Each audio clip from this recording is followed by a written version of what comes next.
This is a wacky video essay. I mean, this is a 2-hour 25 video on Yu-Gi-Oh's game philosophy needs to change. Now, if you guys are working from home or you're playing some games in the background, then this might be a nice time to get really cozy, because this is a long one. Over-reliance on the unreliable. Down the combo hole. Every second is pain. Brink of absolution. Combo and pacing, starting from zero. Ban list. Gameplay identity. Lacking engine utility. I really want to watch it. I really want to watch it. Let's do it. All right. Ladies and gentlemen, the longest react that I'm ever going to do on stream. It's, Yu-Gi-Oh! Game philosophy needs to change. This was posted last year by Renegade Redoer. Well, let's get into this.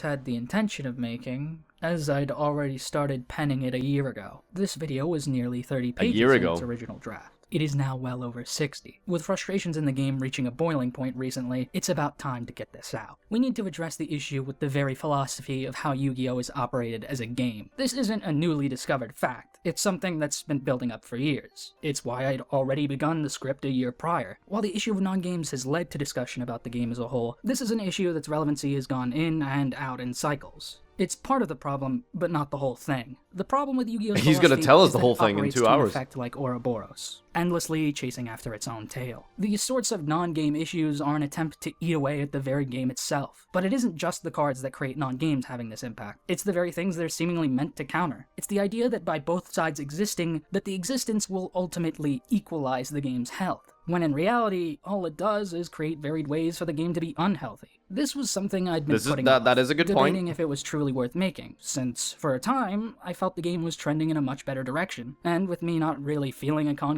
I think that's a very key point. Sorry, I promise I'm not going to try pause this too much, but I really hate this idea of let's make a toxic card, and then we'll make a card that's also equally toxic, but counters that card. I just, like, they keep doing that, and it's really frustrating, you know?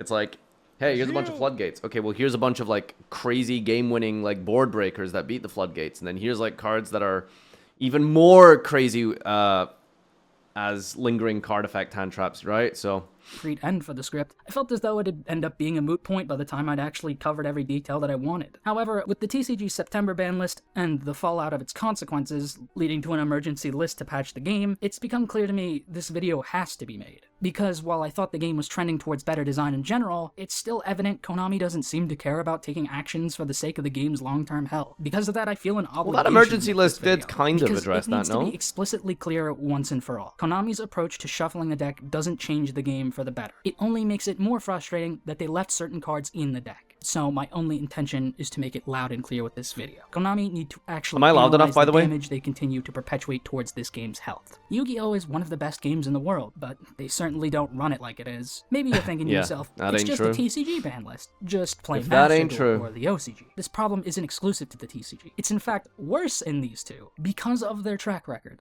I have zero faith in Konami as a whole to manage this game's health. They apply the very same ineffectual philosophy everywhere you go. It's just a matter of picking your poison. And I don't think you should be picking poison, I think you should be playing a card game. The very philosophy the game is predicated on needs to change. Now more than ever, it's abundant. Do you not think that the concept of, like, oh, pick your poison, you're picking, like, the lesser of two evils when you're trying to have fun in a card game, it's like, so I feel like that's always going to feel that way when you play anything competitive, right? Because anything that's worth achieving is always going to feel like a struggle to an extent. You know what I'm saying? So sometimes when you're struggling through that process, it is going to feel demoralizing. It's not going to feel very fun sometimes. But in the end, like, anything worth achieving, I feel like is going to give friction. In some extent. just as a general like perspective. Clear how bad it is. If Konami refuses to acknowledge this fact, their continued negligence will only damage this game further. The only semblance of awareness and balance I've seen from Konami is in making Genesis, a new format that's recently come out, a format specifically structured by and for a Western audience, showing a much more level-headed approach to game balance. I'm not going to get into this, but I don't the fresh air, the really fact agree. of the matter still remains. Yu-Gi-Oh! At its very core needs to change. Because Genesis isn't Yu-Gi-Oh! It's a form of it, and if you have to make different forms to wring out any enjoyment, you're only ignoring the truth. The game doesn't need Genesis to reset, is it just Yu-Gi-Oh! has to acknowledge its flaws and Every take format is a genuine form of action in Yu-Gi-Oh! resolving them effectively. Other than Genesis, Master Duel's events have made it very apparent they're directly aware of how certain cards harm gameplay, yet when it comes to running the core game, they will bury their heads in the sand and pretend like nothing's wrong. I'm not gonna mince words. Whoever is directly responsible for decisions made in running this game is genuinely failing it. When there are clear examples of knowing better, it becomes inarguable that they genuinely don't know what they're doing. So let's start by talking about the biggest elephant in the room.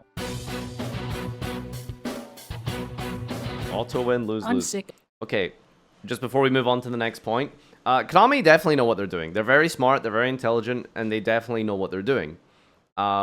It's one thing to say they don't know what they're doing versus I don't agree with what they're doing. They are taking some very questionable choices that suck for a large portion of the player base, but they know what they're doing, right? It's because they want certain things to exist in a certain way. Whether that be floodgates, whether that be, you know, lingering card effects, like they think that in their perspective, they think that's good. They think that's like interesting, unique, clever card design or whatever it may be, right? Of seeing archetypes be hated from frame one. I hate that every time I see a set of new cards, You said you wouldn't pause as instead of much? thinking, I will try not make the pauses go on like crazy tangents, but I'll probably pause. Yes, I mean, it's a reaction. I'm not just going to sit and stare, right? That's not a reaction, that's a watch along, okay? Of the unique play style of the archetype, or the themes in its artwork, I am immediately forced to grapple with the reality that the deck in question is going to be hated for a card that isn't even a part of its archetype. Being able to take advantage of an existing unhealthy card, and as a result, ensure How you their watch movies? reputation No, will because be you don't filled with react nothing to but movies. You disdain. watch An movies. You archetype where consume all them their and enjoy monsters them. have That's different like... types. There can be only one deck. They all have the same type. Shut up! Like... All your monsters have different attributes. Goes in deck. All your monster effects don't even matter on field. Skill drain deck. A deck that doesn't care about its graveyard or actively interacts with the banishment. Shifter deck. And the thing is, I'm pretty sure that was me. Konami's well aware of this fact. Shifter is a card that most people with a pulse despise, rightfully so. It is a card that only exists to remove a core component of the game in order to provide a massive imbalance in the favor of the few decks that can play it. However, it's not the only card in the game that's legal and does this. There's the literal opposite issue in a card like Lancia, along with plenty more. The reason this video isn't just about the ban list is because to Konami, this is intentional. This is intended philosophy behind the game. It means they can sell new archetypes with the idea they can use these powerful cards to compete. And while some of them have been limited, they haven't been removed entirely, choosing to keep them around in spite of knowing their impact on gameplay. In the long run, this was just awful for the card design space in general. Sure, Shifter may have very well given Malice an edge as a tiered strategy, but Lancia also hampered that tiered edge. Not as a means of checking it, but rather invalidating it entirely. Is it really necessary to leave these legal if they don't even balance the game? Floodgates only serve to highlight the absolute worst part of Yu-Gi-Oh! Fun for me, not for thee. These are cards that deliberately aim... So, in a very brief, quick summary, because I want to get through the video, whether you like Floodgates or not, the idea behind them that I have theorized and have come up with the quote-unquote best explanation for Floodgates is that it is a core philosophy and belief from the design of Konami and how they want to make the game work. It's that anyone should be able to beat any other player by being lucky. And that is a core concept of the heart of the cards. That's my theory. I think they want you to have a chance to beat anyone if you get lucky. If you draw a shifter, it's like, wow. If you draw like a skill drain, it's woo, right? Like that's in my I don't think it's fun or that interactive, but from at least from a spectacle entertainment perspective, you can't say it isn't at least somewhat like entertaining when you watch a YCS and then the whole chat is going insane and crazy over you know, a shifter being dropped, whether it's positive or negative. It creates drama, it creates suspense, it creates an experience. You know, there's a villain to the story. There's a hero in the story. And I think that's a core concept of why these cards exist. Now, whether that's a good logical argument or not, I think that's the best explanation. So I'm not going to mention that again, but just so I get my, thoughts out very clearly and draw a line underneath why Floodgates exist, in my opinion, I think that's why. To change the entire axis of the game, intending to functionally disallow your opponent from playing the game entirely, all while you sit there completely unimpeded. The common argument is that they help far weaker decks actually have an edge in competing against meta decks. I get it. It feels good to actually be able to play your deck without a figurative gun pointed to your head at every step. But that comes at the cost of the gun no longer being figurative. However, the sentiment doesn't even matter, because good decks can play them as well. Since YCS Anaheim, Floodgates have become a hot topic of debate once again, because they've displayed what they actually represent for gameplay, non-games, creating scenarios where an actual game isn't played at all. A player simply wins off the back of a singular card that invalidates the opponent's entire strategy. This continues to happen because of Konami's refusal to acknowledge the fundamental problem behind these cards. Floodgates in eons past weren't typically as bad in the day because the game was much slower. Floodgates used to actually reflect the namesake. They prevented things from getting out of hand. Floodgates, even more often than not, had a drawback the player using them had to contend with as well, so you were most likely making a concession in using them. Now, of course, not all Floodgates were remotely fair, even back then, like Kaiser Coliseum. Oh, what fun. The point is that these cards fundamentally I'm half considering, game is at moving past this section, because I don't feel like he's going to say anything that's particularly new to the table about Floodgates. Because I'm just scrolling through here, and it seems like it's a full discussion just about Floodgates. And at the end of the day, I don't think anyone legitimately, genuinely believes Floodgates are healthy. That's not the point. The passage of time... I can maybe speed up this section, because, there's nothing really else to, add to this discourse, I feel. Has only made them far less tolerable in gameplay. Back when games would usually last more than 3 turns, there was a realistic chance that you could eventually draw the out and turn the tide of the duel, since your opponent couldn't vaporize you at a moment's notice. But now that duels tend to cap out at 2 to 3 turns, if you can't address them immediately, they translate to an instant game loss. This issue is compacted into being even worse in the context of a best of 3. The reason not to play Floodgates is because of variance. You never know for certain if they'll be effective against every deck you see, but if you load your side deck with them instead, you now have auto-win buttons for games 2 and 3, invalidating the entire point of playing a best of 3. The continued legality of these cards invalidate the game on a systematic level. As I've already highlighted, Floodgates usually tend to be a brand of shame for Never heard of anyone the fact argue at that without point suffering before. any That's consequences interesting, means the I deck is guess. Kind defined of true. competitively by that card, a card that intends to invalidate gameplay as a whole. Having the identity of the archetype be impacted by these cards genuinely harms their reputation far more than it helps them. Less people focus on the genuine design behind the archetype and more so on the power and how it ends up being uncontested as a result of the floodgate that the deck skirts around. It actively sets back the ability to Look, all I'm going to say, this guy then seems has to trickle good back into taste, design, okay? since nothing is truly learned from people hating those archetypes rather than hating the genuine and competent design practices. This is sticking mostly to the conventionally applicable floodgates. There are a swath of far less conventional floodgates, but when they manage to rear their ugly heads, the issue remains the same. They create non-games. Paradise Smasher got banned because it only now started working. The reality is that its design was never indicative of healthy gameplay. It's just a matter of object permanence. Getting rid of it only once Konami sees it, because foresight is a foreign concept to Konami. There are plenty of cards that have followed this very cycle. It doesn't matter how niche they may be, they ultimately contribute nothing of value to gameplay health. Awarding an auto-win to any deck capable of using them is completely shallow design. Deck lockdown is just a mistake, but it can also stop your opponent from summoning from the deck. The reason this card isn't super conventional is because it heavily affected both players. These are two extremely potent things to cut off, so doing the same to yourself typically didn't get you far either. Of course, you could just activate it after playing all of your cards, entirely invalidating the setback of the card. This just didn't see as much use as others because it's less applicable, but in the scenarios it was playable, no one,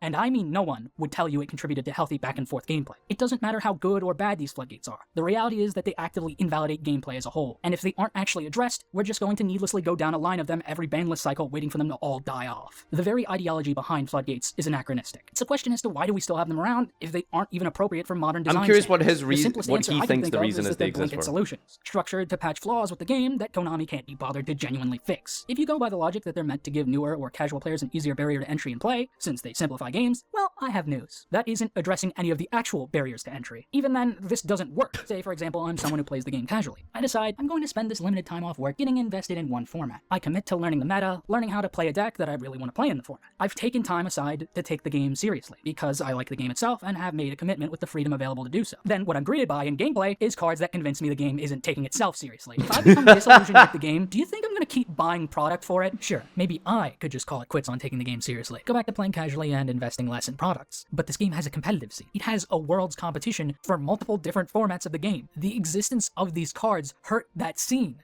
The scene that is responsible for your profit. Do you want to make money? If you want to appeal to casuals in gameplay, you have to establish a format that accomplishes that. Or, better yet, actually address the core game's philosophy woes so casual players can play a game of actual Yu-Gi-Oh! Without being overwhelmed. Why would anyone invest in a game that actively disincentivizes becoming invested in it? It's not going to make someone casual get invested in playing on and off. If anything, it's just going to make them disinterested from ever sticking to the game long term. Likely to just forget it and move on to another hobby. Is it really sustainable to rely on a market of people that never commit to your game over a market of people that are already committed no matter what? I feel like it's business 101 to operate for the benefit of an existing majority rather than a fictional minority at the expense of said majority. The only people that like Floodgates have zero interest in engaging with gameplay. Every time I see someone mention liking them, their reasoning is, the game sucks. If the game sucks, don't play it. If this design appeals to people that don't want to play your game to begin with, don't design them. Why would any... There is a, I guess I like to call them Yu-Gi-Oh! Orbiters. It's this like class of Yu-Gi-Oh! Player that doesn't play the game, but just observes the game through the lens of like Reddit and TikTok. And they'll usually mention things as Floodgates as like, well, I quote unquote play them, or I like Floodgates because I want to see meta like players suffer. And it's like, well, there's always going to be a meta. Maybe you shouldn't play this game. Again, you know, like he really despises Floodgates, but as I mentioned, I think the logic and reason, and again, I don't think it's a great reason, but I think the logic and reasoning is that Yu-Gi-Oh! Is entertainment.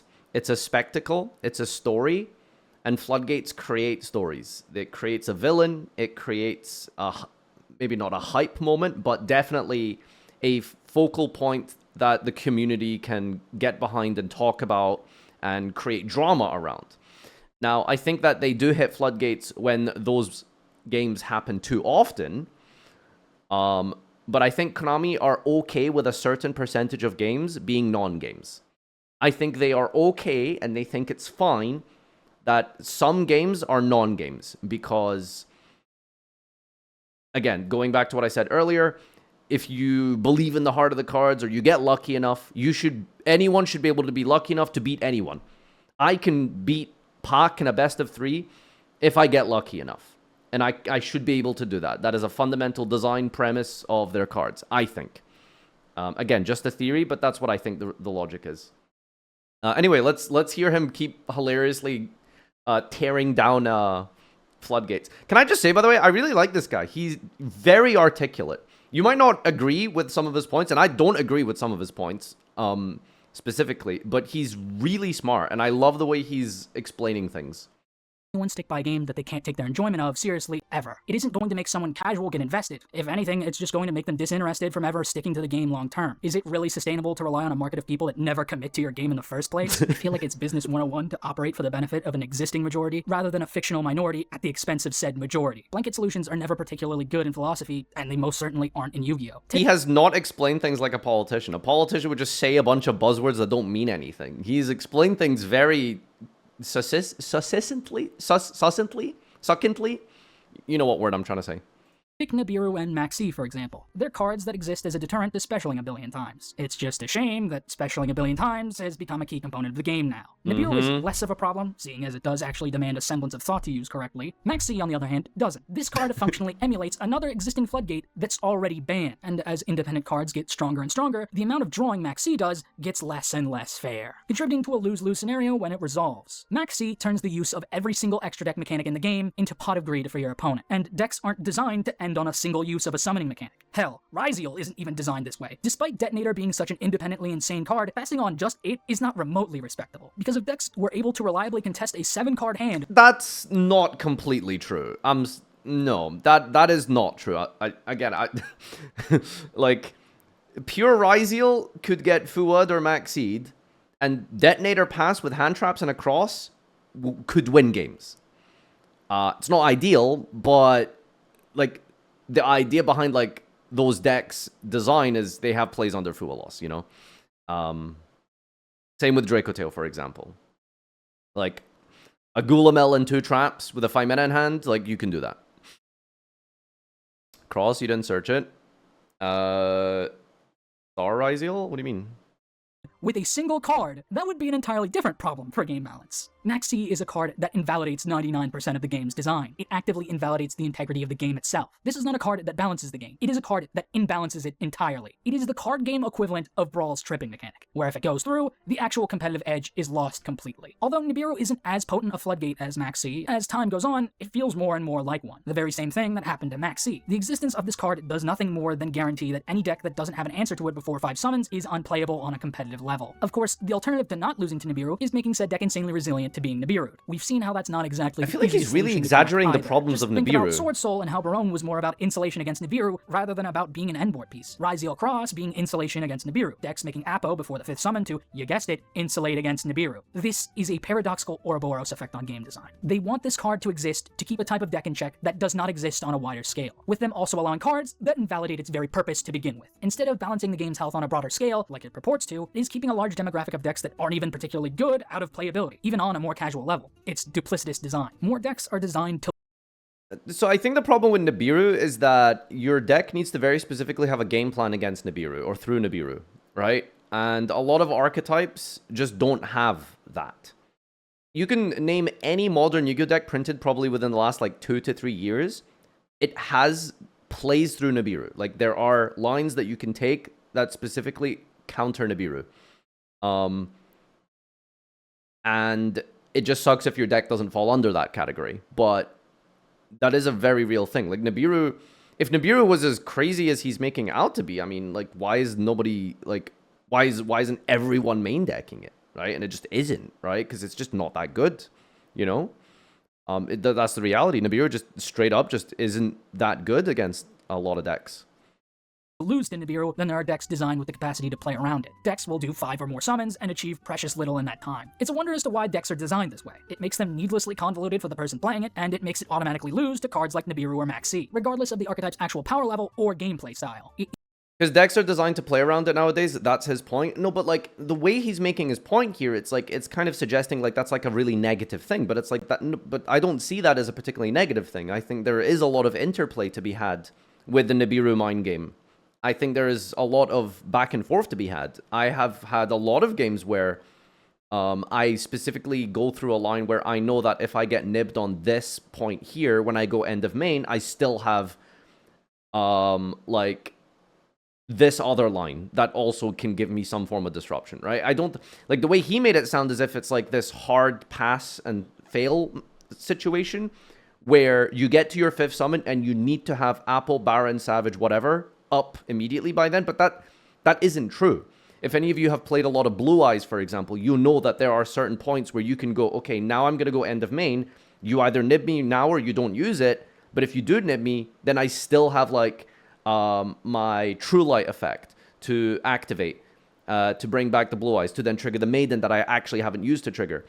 Just as a simple example, right? Like I can go Spirit Pass with Wish, with True Light still live, and then I can go to the end phase. And then if end of main you go Nibiru, I can still do plays. If not, then in the end phase, I activate the True Light, set a card. Just as a very simple example, right? And I think that's good. I think that's healthy, but he doesn't seem to think that's a good thing. He's setting archetypes up. Now, some other, like, the pass fails he's mentioning, he's right, like, are bad. Like, I don't think just having a pass fail, I'm going to summon Apple, I'm going to summon Ripper, etc., is interesting. I don't think that's interesting, right? Personally. For failure. Why would you knowingly design cards in such a way that makes them not worth playing? The excessive summoning serves as checkpoints of interaction, and yet the game on a broader scale isn't utilizing those individual checkpoints. It's just blowing them out entirely at the starting line or the end goal. In a series where I make new archetypal support for fun, for Evil Twin, the first thing I literally had to account for is designing an in-archetype way around Nibiru, so the deck can actually play the game, without needing Sprite, of course. Evil Twin is an archetype that originally intended to end on a single pop while drawing a card. This unimpressive game plan is completely invalidated by the existence of Nibiru, because they designed the deck to get there at 5 summons. So if the deck were to be playable, support has to address this, and not actually expand on the deck's game plan, because it doesn't matter if it expands if it's still going to pan out the same way in gameplay. They printed Trouble Sunny, which made the duo much better, but the deck still had the same flaw. There's no answer to Nibiru, it's just a 6th summon. This means anytime Konami wants to design a tiered strategy, they have to warp the design around all these cards so that they can actually sell them. Konami made further support for the twins with a new main deck name and a link one. There was a short fanfare for the support, and then the deck faded back into the shadows, because they added more gas to a car with no tires. Sweet sounds like it addresses the Nibiru problem, but because she only negates a card that's activated in response, and to a live twin card, the subsect of the archetype that's irrelevant past summon 1, it's extremely easy to still rinse the deck with a Nibiru. While it does address the deck's weakness to other hand traps, it doesn't address the one that automatically wins against them. But they're well aware of this issue in design. They made a DDD card that couldn't be more transparent about its purpose, letting the deck skip the Nibiru tax so it actually has the capacity to play games. This isn't good for the general design space of the game. It's as though Konami are aware Nibiru's existence just invalidates decks that aren't even that powerful to begin with. So to combat this fact, we just design ways to negate it. We can't just ban Nibiru. That would mean Dark World Hand Loop FTK would be playable. Just ignore the fact we willfully printed an FTK. This all ties into a greater issue with the game as a whole, the absurd power level of the game and the sheer refusal to directly address it. The ban list is how you remove the poison from the well that is Yu-Gi-Oh's card pool. However, Konami seems to have this impression that by dumping different poison in the well, that they can eliminate the other toxic substances. While you may not be averse to the poison His analogies now, are the so continued good. use of this methodology will eventually lead to a well poisoned to a point that there will be no one left that can drink from it. This belief has spawned from the idea that banning 1 or 2 cards isn't going to fix what is a widespread problem, but resigning to do nothing is actively worse. This current approach. Okay, so before, he's moved on from his previous point here. So I think Live Twin is like a perfect example of the most serious case of what he's describing. A deck which is just fundamentally at its core level is not designed to have a playthrough Nibiru. Like that sucks, obviously. And, you know, I do appreciate that argument. But, you know, at the same time, there are a lot of decks that are really fun to play, that do have contingency plans for Nibiru. And even games that do have a Nibiru resolve with those decks, they are fun. But yeah, like I think it's very true in the same way that Live Twin just straight up just doesn't have a Nibiru answer. Neither does Sword Soul in TCG. Neither does Hero still today. Doesn't have an answer to Nibiru. Just straight up your deck just cannot beat that card. Salmon Great. I guess it's a fundamental question that you kind of have to think about. Is it okay for decks to have a weakness? I guess the weakness should be interactive, or the weakness should be not so insta-game winning, depending on your deck, maybe? So, I don't know. But yeah, it's a good point. There are decks that just have a hard pass-fail versus certain cards.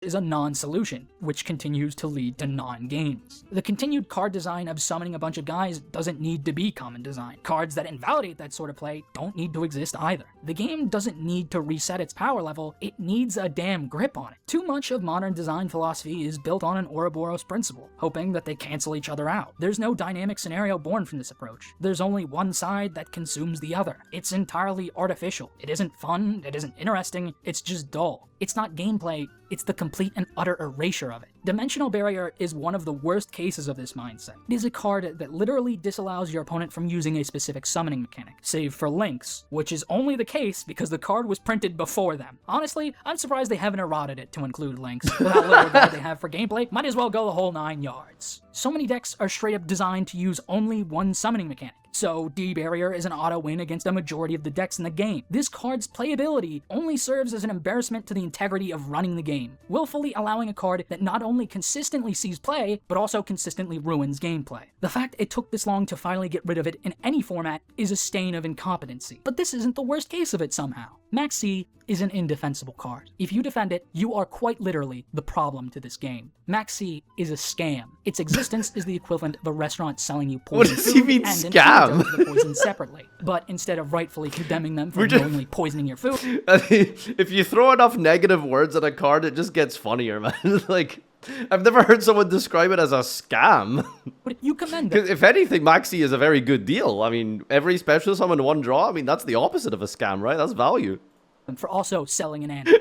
You're a sucker. It only justifies the continual cycle of the god-awful card design that it's meant to deter. The thing you want out of the game, instead of actually forcing them to design cards to be healthy and balanced in the first place. Hypothetical cards should not be a deterrent to poor design. Intrinsic gameplay ramifications should. The moment I became fully cognizant of how terribly designed Maxi is was when I won off of it. It felt satisfying to be able to have the ability to actually contest my opponent, but when it set in that I had to go +4 to even stand a chance, I just got depressed. I actually care about winning playing my deck and outskilling my opponent with it, not winning because of abysmal game balance. I want the deck that I'm playing to be competent enough to compete, rather than rely on random chance to break the game's balance in my favor. Max C only attempts to flip it in the other's favor. It's awful design from every angle and should never be legal in any capacity of modern Yu-Gi-Oh! Yeah, I mean, Max C bad. There's like, we don't need to spend forever on this. This is indefensible. And if you actually want them to go away, this stain has to go with it. This game, as it is now, is built on the principle of mutually assured destruction. Konami just refuses to acknowledge that philosophy doesn't work in the context of a card game. Just because you and I both have nuclear weaponry doesn't mean we're not going to drop it on each other. In fact, if I drop it on you, unlike its real-world ramifications, you have to wait until after the bombs drop to respond.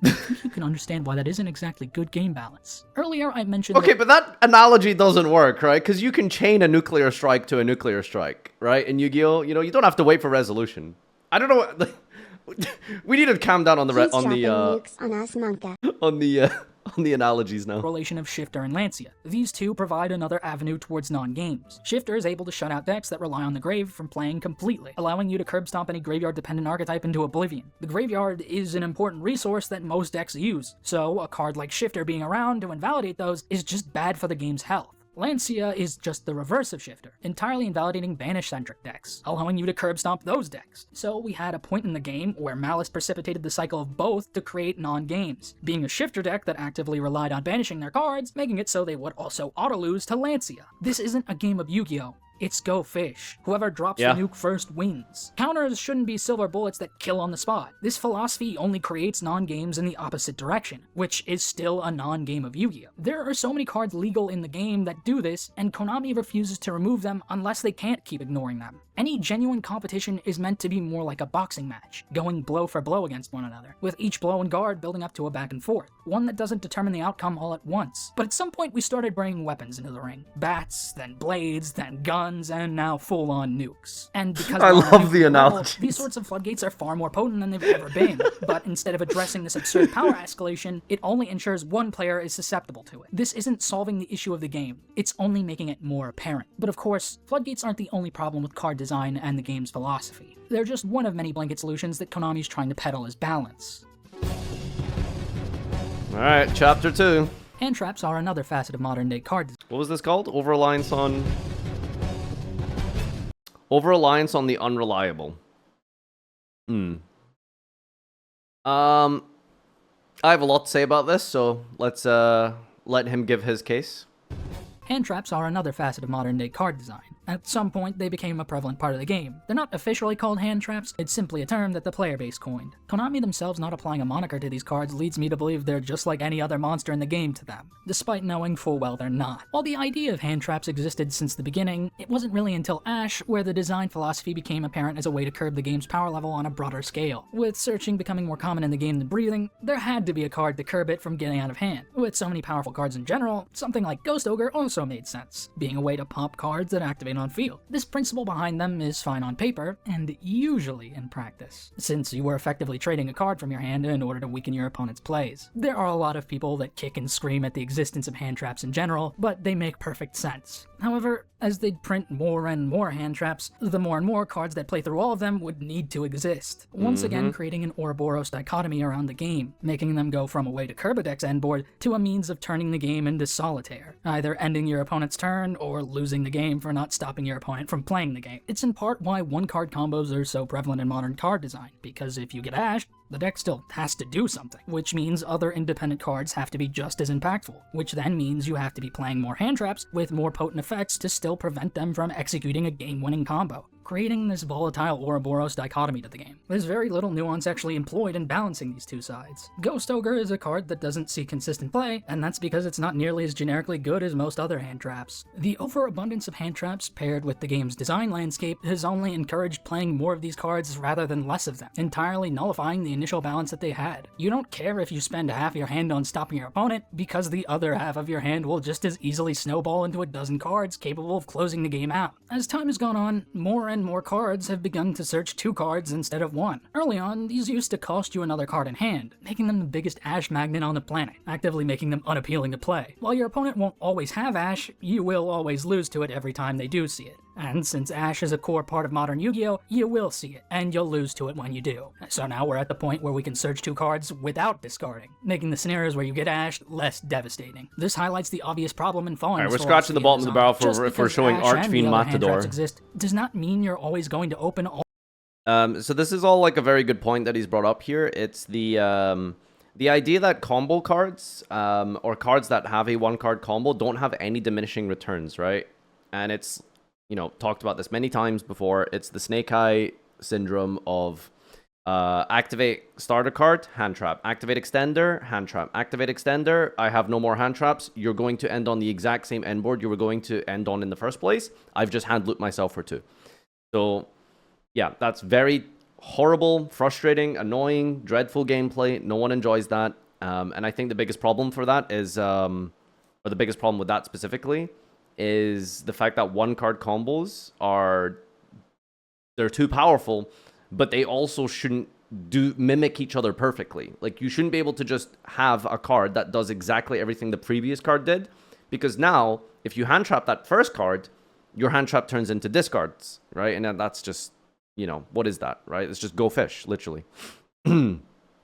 All the cards you need to balance the game, meaning a deck skipping the Ash tax can suddenly become a game-winning difference. Relying on an unreliable means of balancing the game is an incredibly stupid balancing measure on its face. Adding more cards to artificially make it reliable still doesn't make it a reliable balance. It just makes it a gameplay nuisance that will perform its intended purpose sometimes, while setting gameplay back most of the time. Hand traps are all fine in a vacuum. They don't break the game in half simply by existing, but it's getting to the point where it's a problem. Despite the prevalence of Ash as a card, even it ends up as a format-dependent card, and it's genuinely a bad thing if she's not in the format. Ash is the most ubiquitous type of disruption in the game, so when it's suddenly not good, it's a sign far worse things are taking place in gameplay. Ash may not be in the average list, but a billion other format-specific hand traps will be, and they're not going to contribute to any healthier of a gameplay environment. This often leaves deck building in a miserable place, where half to even 2/3 of a deck are hand traps, and the scraps of it is the actual core of the archetype itself, and maybe another engine. It's endemic of the game's undertuned balance between consistency and power, and how the reliance on hand traps can devolve the game into solitaire. You either match card for card, or you lose. It isn't genuinely skill testing, and it certainly isn't engaging gameplay. If an archetype can't play through them, they're naturally far worse. Not even because of their innate power level or their playstyle, but because they don't have 1-card combos to afford them the ability to run so many hand traps. Playing so many hand traps runs you the risk of seeing hands like this. Because hand traps aren't productive card design, and their inclusion is a necessity for the modern landscape, this demands engine cards with hyper-productive design. Otherwise, they can neither halt the opponent nor progress their own plays, reflecting the Ouroboros effect that 1-card combos has on archetypes without them, creating a damned if you do and damned if you don't scenario. If a deck does a lot of searching as its primary gameplay loop, and you don't draw Ash, well, I have just the card for you. I hope you didn't want to use the game mechanic in the game that's entirely dependent on searching en masse. Droll has been cited as being a canary in the coal mine for certain formats. Okay, so before moving on to more Floodgates, I don't know if I agree with a lot of his points here. Like, he seems to, like, you know, mention how, you know, hand traps can create consistency issues, how you're just firing them off at one another, but at the same time, like, I mean, cards counter cards feels like a reasonable interactive design aspect of a card game. I don't know. I think it can be problematic if your deck is literally just like half of it is hand traps. I think that's usually indicative of the format, and that is very problematic. So I don't know what the solution there is. It's interesting because if you look at Genesis, for example, one of the good things about Genesis is generally cards resolve in Genesis because disruption and hand traps are pretty expensive.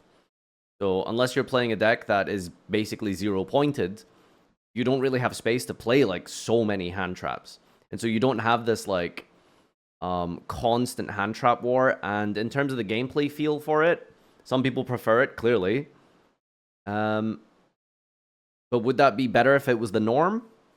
I don't know.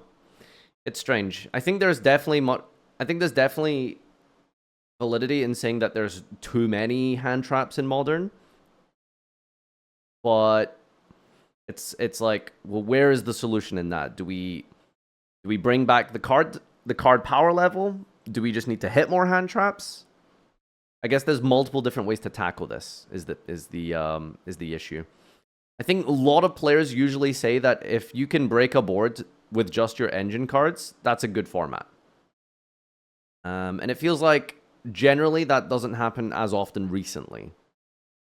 A phraseology that means nothing, considering the 50 other canaries that are already dead. Droll is a card that also takes us back to Shifter and Lancia. All of them are lingering floodgates. These are the absolute worst type of hand traps, since there is no way to counter them once they resolve. If we're assuming floodgates were genuinely intended to balance the game out, they also fall under this issue of reliability, since you still have to draw them, and worst of all, you have to be going first to even use them effectively. Fat load of good these'll do you if your opponent's going first. So now we've printed them on hand traps instead, compounding the issues of both philosophies into one even bigger issue that, once again, now we made them hand traps. Earnestly. This isn't a case of Jenga. The entire infrastructure doesn't collapse once they're removed. The infrastructure collapses once they become an integral part of the game's ecosystem, because they're designed to do something they can't possibly do. They need to be removed as a necessary part of the structure, and the game itself needs to address and reform around the changes proper. Droll just validates the design behind cards that search too, which then creates an Ouroboros effect, needing Ash and Droll to stop the cards that are only designed this way as a direct result of these cards being too prevalent in the game's ecosystem, leaving the game to actively consume itself, something it can't do. This then further validates design creep in general. How do you get around cards like Droll or Ash that can choke out decks at times? Simple, by printing searches that don't add to hand. Just skip that part and set it to the field. Cards that set directly to field feel deliberately designed to get around this. While cards like this already existed, it's become increasingly common in modern design, and while applications like Centurion leverage it in a way beyond just dodging Ash and Droll, it feels pretty clear the real goal behind the design is skirting around them. When you consider the most prominent case of this was with Diabell Star, it seems pretty deliberate. And if this design becomes more common, Ash and Droll become worse. But the continued design of cards depends on them to exist to balance the game. So I'd hope this doesn't replace searching, since there is more nuance to this design than just dodging Ash and Droll, because they decided a card that makes you lose on the spot would justify making these design choices in the first place. The fact that lingering floodgate hand traps are legal is extremely bad. The fact that there are decks designed in such a way that the cards feel like they're at times a necessary evil is also very bad. It, among many silver bullet hand traps, have a tendency to out- See, I don't know if that's like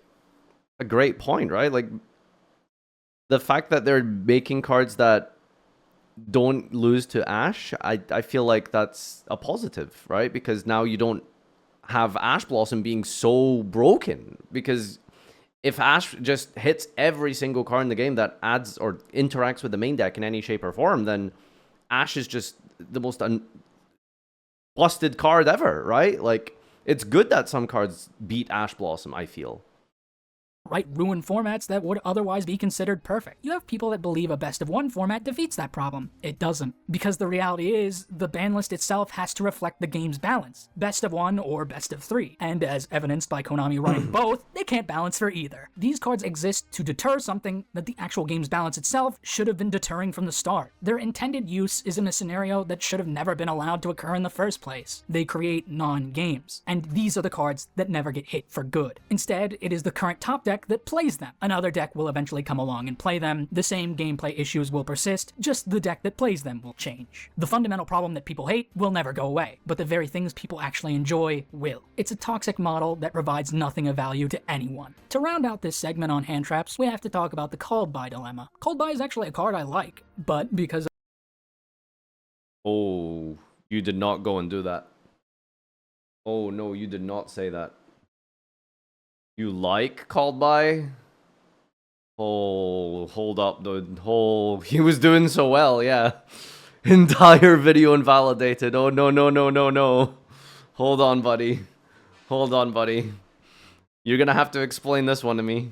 of the role it ends up serving in the game's existing ecosystem, a majority of people hate the card and want it banned, for good reason. It's yet another example of the Ouroboros design philosophy employed by the game. I like Called By because it's a far more potent DD Crow, with the caveat that it isn't a hand trap you can fire whenever, while negating the card it banishes in the process. The card has plenty of versatile use, banishing a card that activates Engrave, or banishing a card your opponent's targeting Engrave for an effect, with the banishing of it causing their card to resolve without effect. There's a dynamic to knowing when to use the card and what to use it for, either preemptively or reactively. It's something that depends entirely on the dynamic nature of a game state. There's an actual element of depth to its use.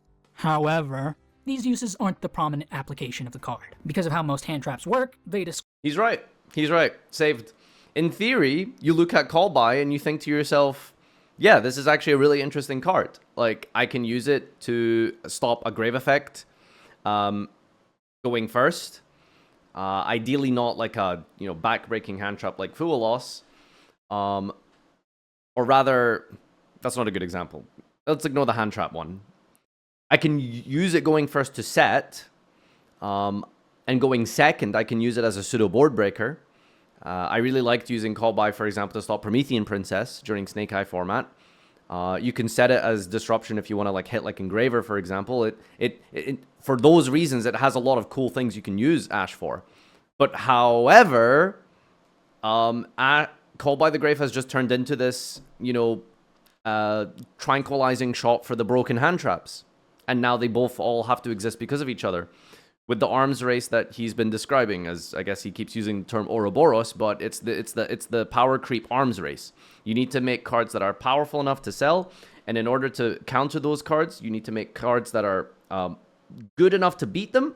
But then, because you've made cards that are good enough to beat those previous decks, now the new decks need to be good enough to beat those new counters to those decks. And because you've made a new deck that's more powerful than this, then the new counters that you print have to be slightly better than that. And so you keep going up the ladder, and it's just an arms race towards oblivion, right? So that's pretty much what he means by that.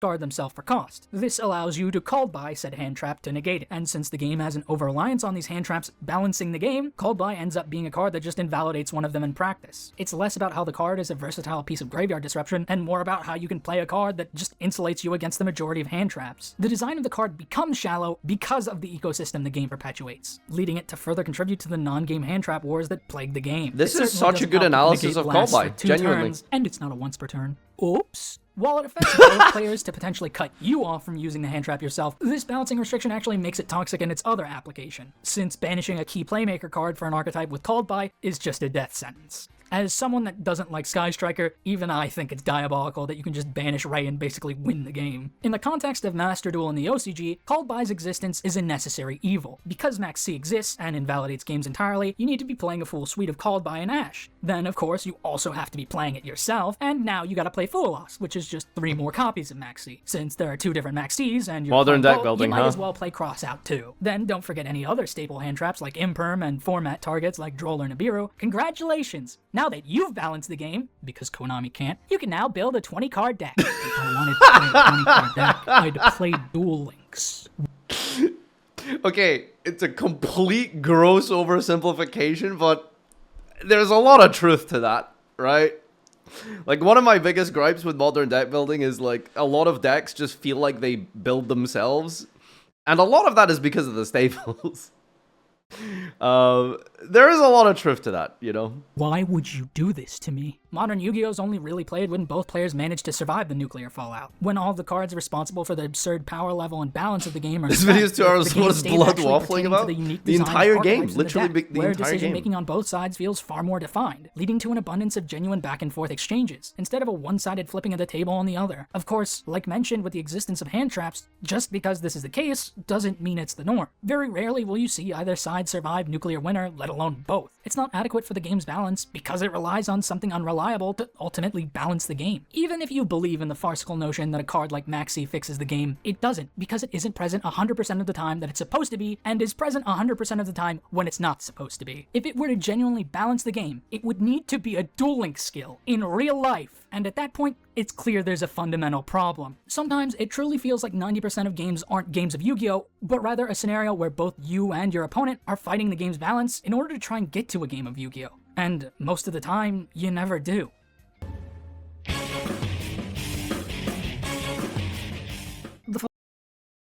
Just an addendum to the last thing he said there, which I don't fully agree with. He said that the so the whole chapter is called the reliance on the unreliable, and I do agree that, and I hate the argument that people bring up with Fool Loss, for example, because one of the biggest problems with Fool Loss is, oh well, it's good that decks have plays that beat Fool Loss and stuff like that. And it's like, well, yeah, that is cool, but why have we reached a point where Fool Loss is an integral part of how you design decks? The core problem isn't like, let's make and print Fool Loss. The core problem is like how powerful decks and wide they can go.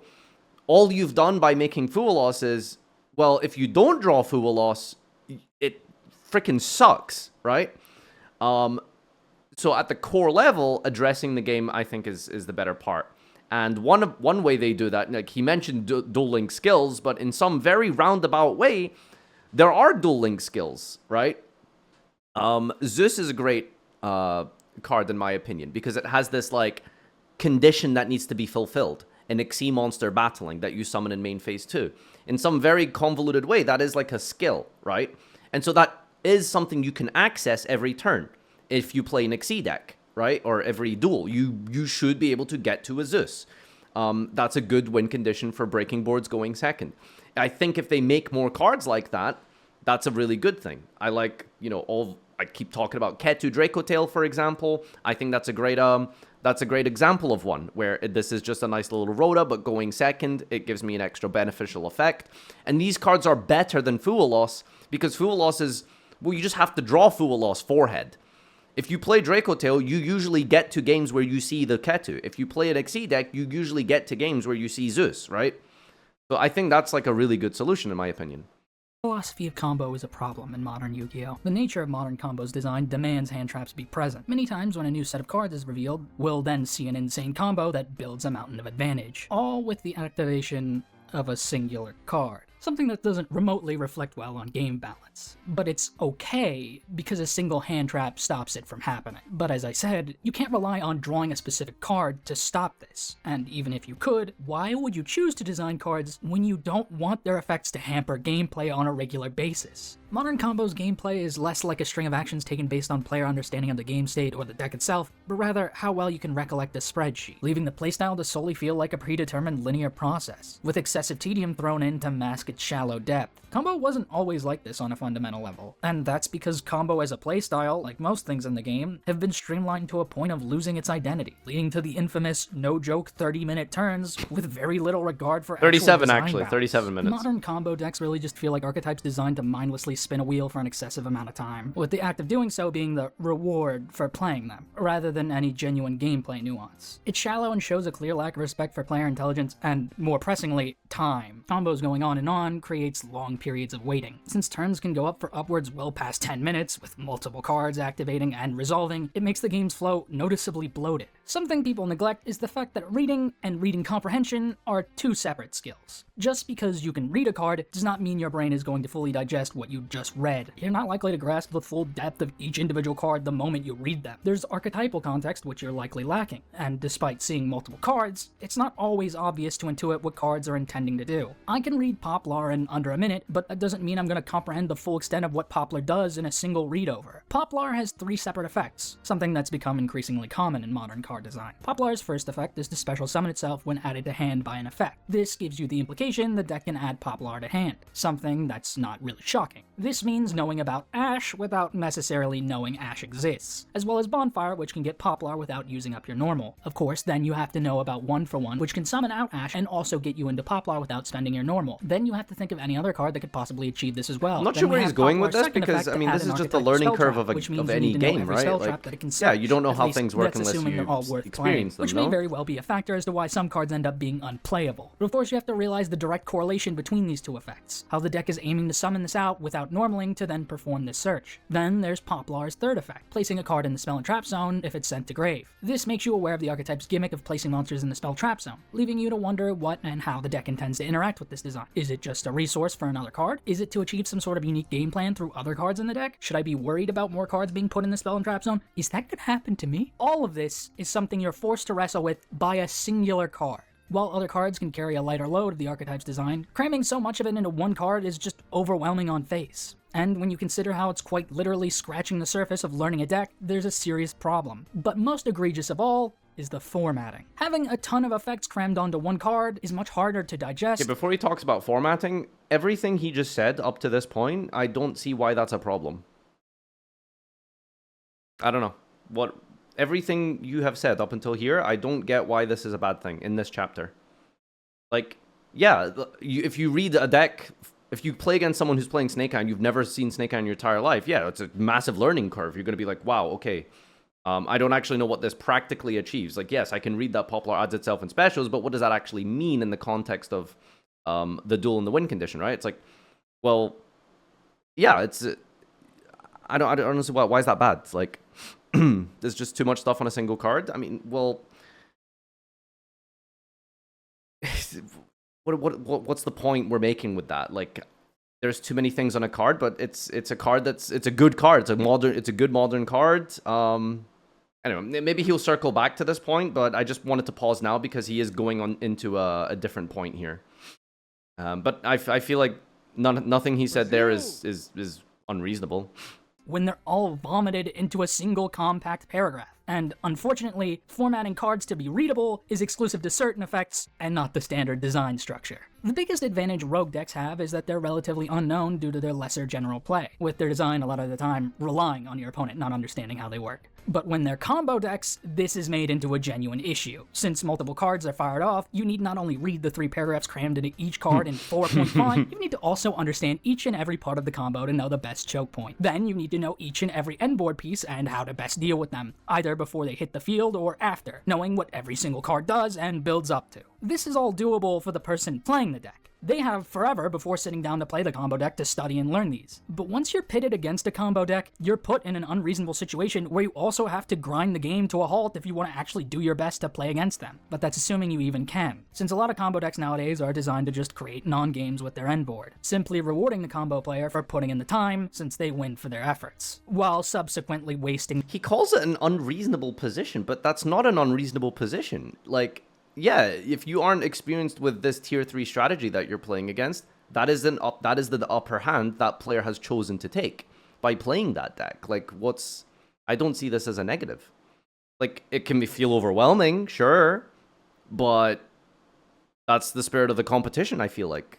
Like, are we so damn bad about Yu-Gi-Oh that we're complaining about, deck advantages and the idea of being rogue? I don't see that as a negative. The opponent's time, since they sat through a game they never could have played to begin with. Like, literally me when I have to learn the game I'm playing, right? Like, I don't know. When these type of decks are meta, you're forced to learn them ahead of time. Players typically do learn them regardless because that's the natural approach to metas. But the reality is, modern combo design hiding behind that fact is actively bad for the game. It's design that compounds every one of Yu-Gi-Oh's worst design principles into one undesirable package. And to have it passed off as just being a deck you have to learn like every other meta deck ignores the clear lack of regard that it has for design balance in general. As mentioned earlier, Nibiru is meant to circumvent combo decks from getting out of hand, but as the game is now, every deck that doesn't set 5 and pass is susceptible to it. Nibiru is like Maxi in the way that the thing it counters has gradually become the norm rather than an egregious outlier. Nibiru needs to go, and so does the design that it's meant to keep in check. There needs to be a better inherent cap and legitimate punishment to decks that do too much summoning. As Nibiru exists in the game currently, it doesn't serve to deter you from summoning too much. It only encourages creating a negate in less than 5 summons in the event it even is in play. There's little thought put into designing archetypes to be able to play around it. You either lose to it or win because your opponent didn't see it, creating an arbitrary qualification for being tiered, rather than leaving it to tangible factors like general power level. This brings us to the fact of the matter. If Konami clearly doesn't want modern combos design to be a widespread problem, they could just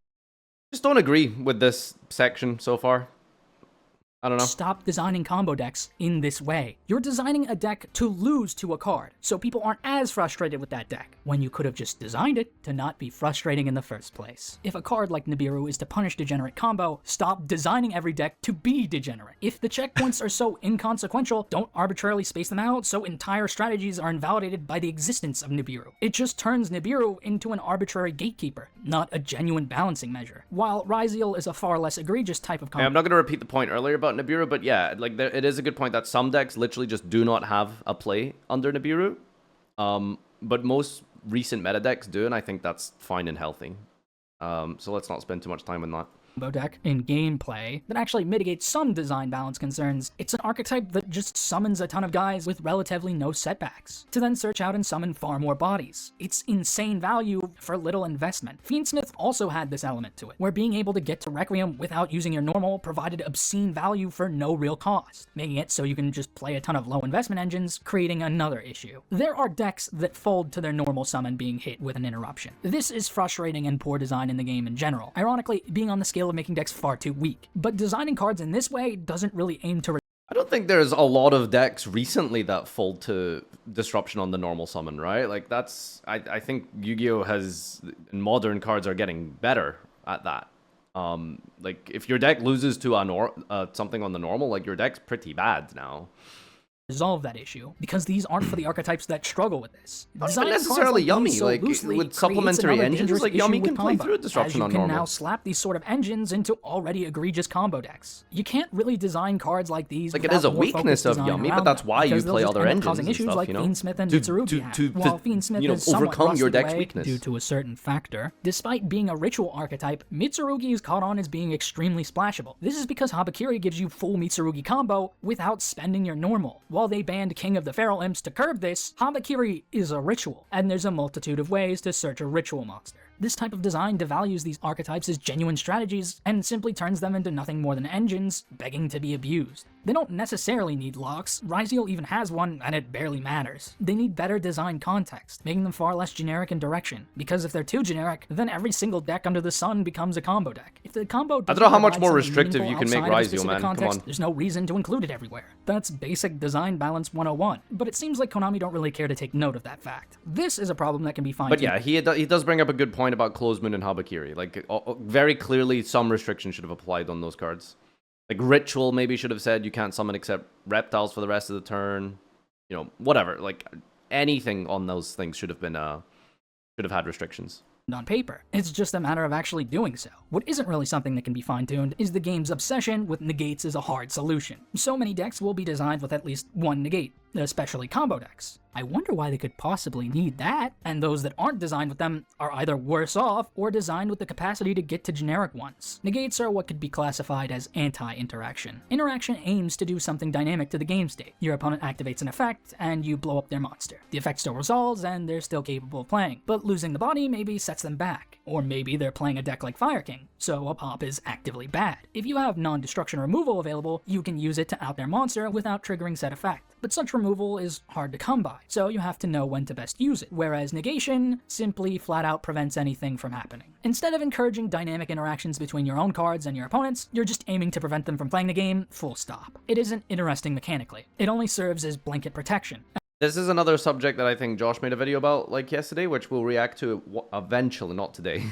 I don't think negates are a problem. So he seems to really just like this. I don't think negates are an issue. I think an overabundance of negates are problematic. There's a big difference, you see? So your in-archetype deck having one negate, I think, is reasonable. I think too many of those via, you know, crazy, insane generic endboards and stuff is ridiculous, right? That is definitely, like, stupid. And when there are so many blanket threats in the game, it only encourages endboards with blanket solutions to them. Then, when those aren't even present, it leads to lopsided gameplay. Generic negates should not be in the game, as they limit gameplay as a whole. But because there are so many unbalanced game-winning cards, negates feel like a necessary evil that typically ends up being unnecessary. Ghost Ogre is a format-dependent hand trap because A, popping a card that has to be on field, then activate its effect afterwards is slow. And B, since it doesn't negate the thing it destroys, it ends up being a pretty Ogre was low-impact truly hand good. trap. This is printed on a hand trap. A card type that is extremely easy to use. The fact that a card like this is considered bad highlights an issue. The fact that this level of nuance in design is obsolete, because if it doesn't negate the thing, it's not really doing anything to balance the game out. Pendulum is an entire card type that has had its reputation defined by combo and negates. The reason why most people hate Pendulum gameplay is because Konami refuses to design them with competent endboard pieces that are unique to their design. They leave them to just pump out a million negates. There's nothing else they can do for interactions, because they didn't bother to give them any. Pendulum extra deck monsters exist as a card type, and yet they remain unutilized as tools for Pendulum decks. They have an easy way to start curbing generic tools for Pendulum. That is very sad, isn't it? This isn't a problem exclusive to There's Pendulum. a lot of Yet cool Pendulum Pendulum extra deck has been monsters. used as a scapegoat to ignore Never the really fact see this them. design permeates the game as a whole. There's this misconception say that Ania. Ania open-ended sucks. design I is hate that inherently deck. good, whereas linearity is inherently bad. Open-ended gameplay is always good, as it's adaptive and tests your on-the-fly decision-making. However, most open-ended decks aren't actually open-ended. The issue is in people conflating aimless Did he just search a Viacroid spreadsheet? Someone make that for me.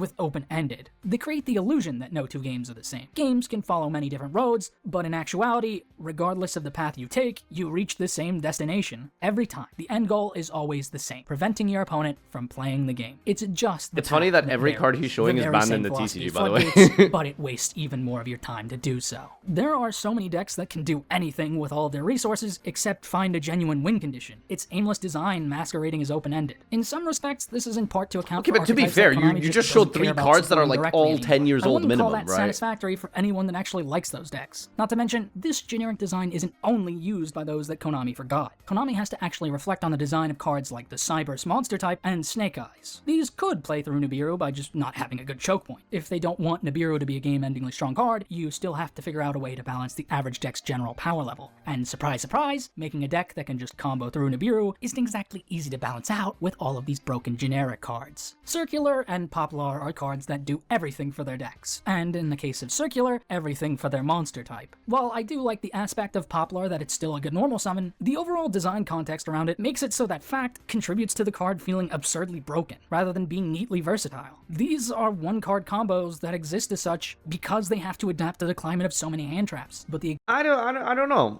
Like, yeah, like, don't get me wrong. Poplar does a lot, and it's a really powerful card. But is it bad that powerful cards exist? Is the problem Poplar, or is the problem all of the generic extra deck cards that Snake Eye would end on? Like, that is a question you have to ask yourself. Where is the problem? What are you identifying as the issue? Are they all equally at fault? Is Poplar simply a case of too good of a card? Is the extra deck and the open-endedness that Snake Eye has with access to all of these extra deck tools like Apollosa, Masquerena, into SP, Princess, are these the problem? Is it the starters? Like, I don't know. Where do you think the problem is? I don't think I think Poplar is definitely at the upper end of powerful, but I don't think it's, you know, I wouldn't look at it and be like at the core of it, yes, this is the problem with Yu-Gi-Oh type of thing, you know? Not modern anyway.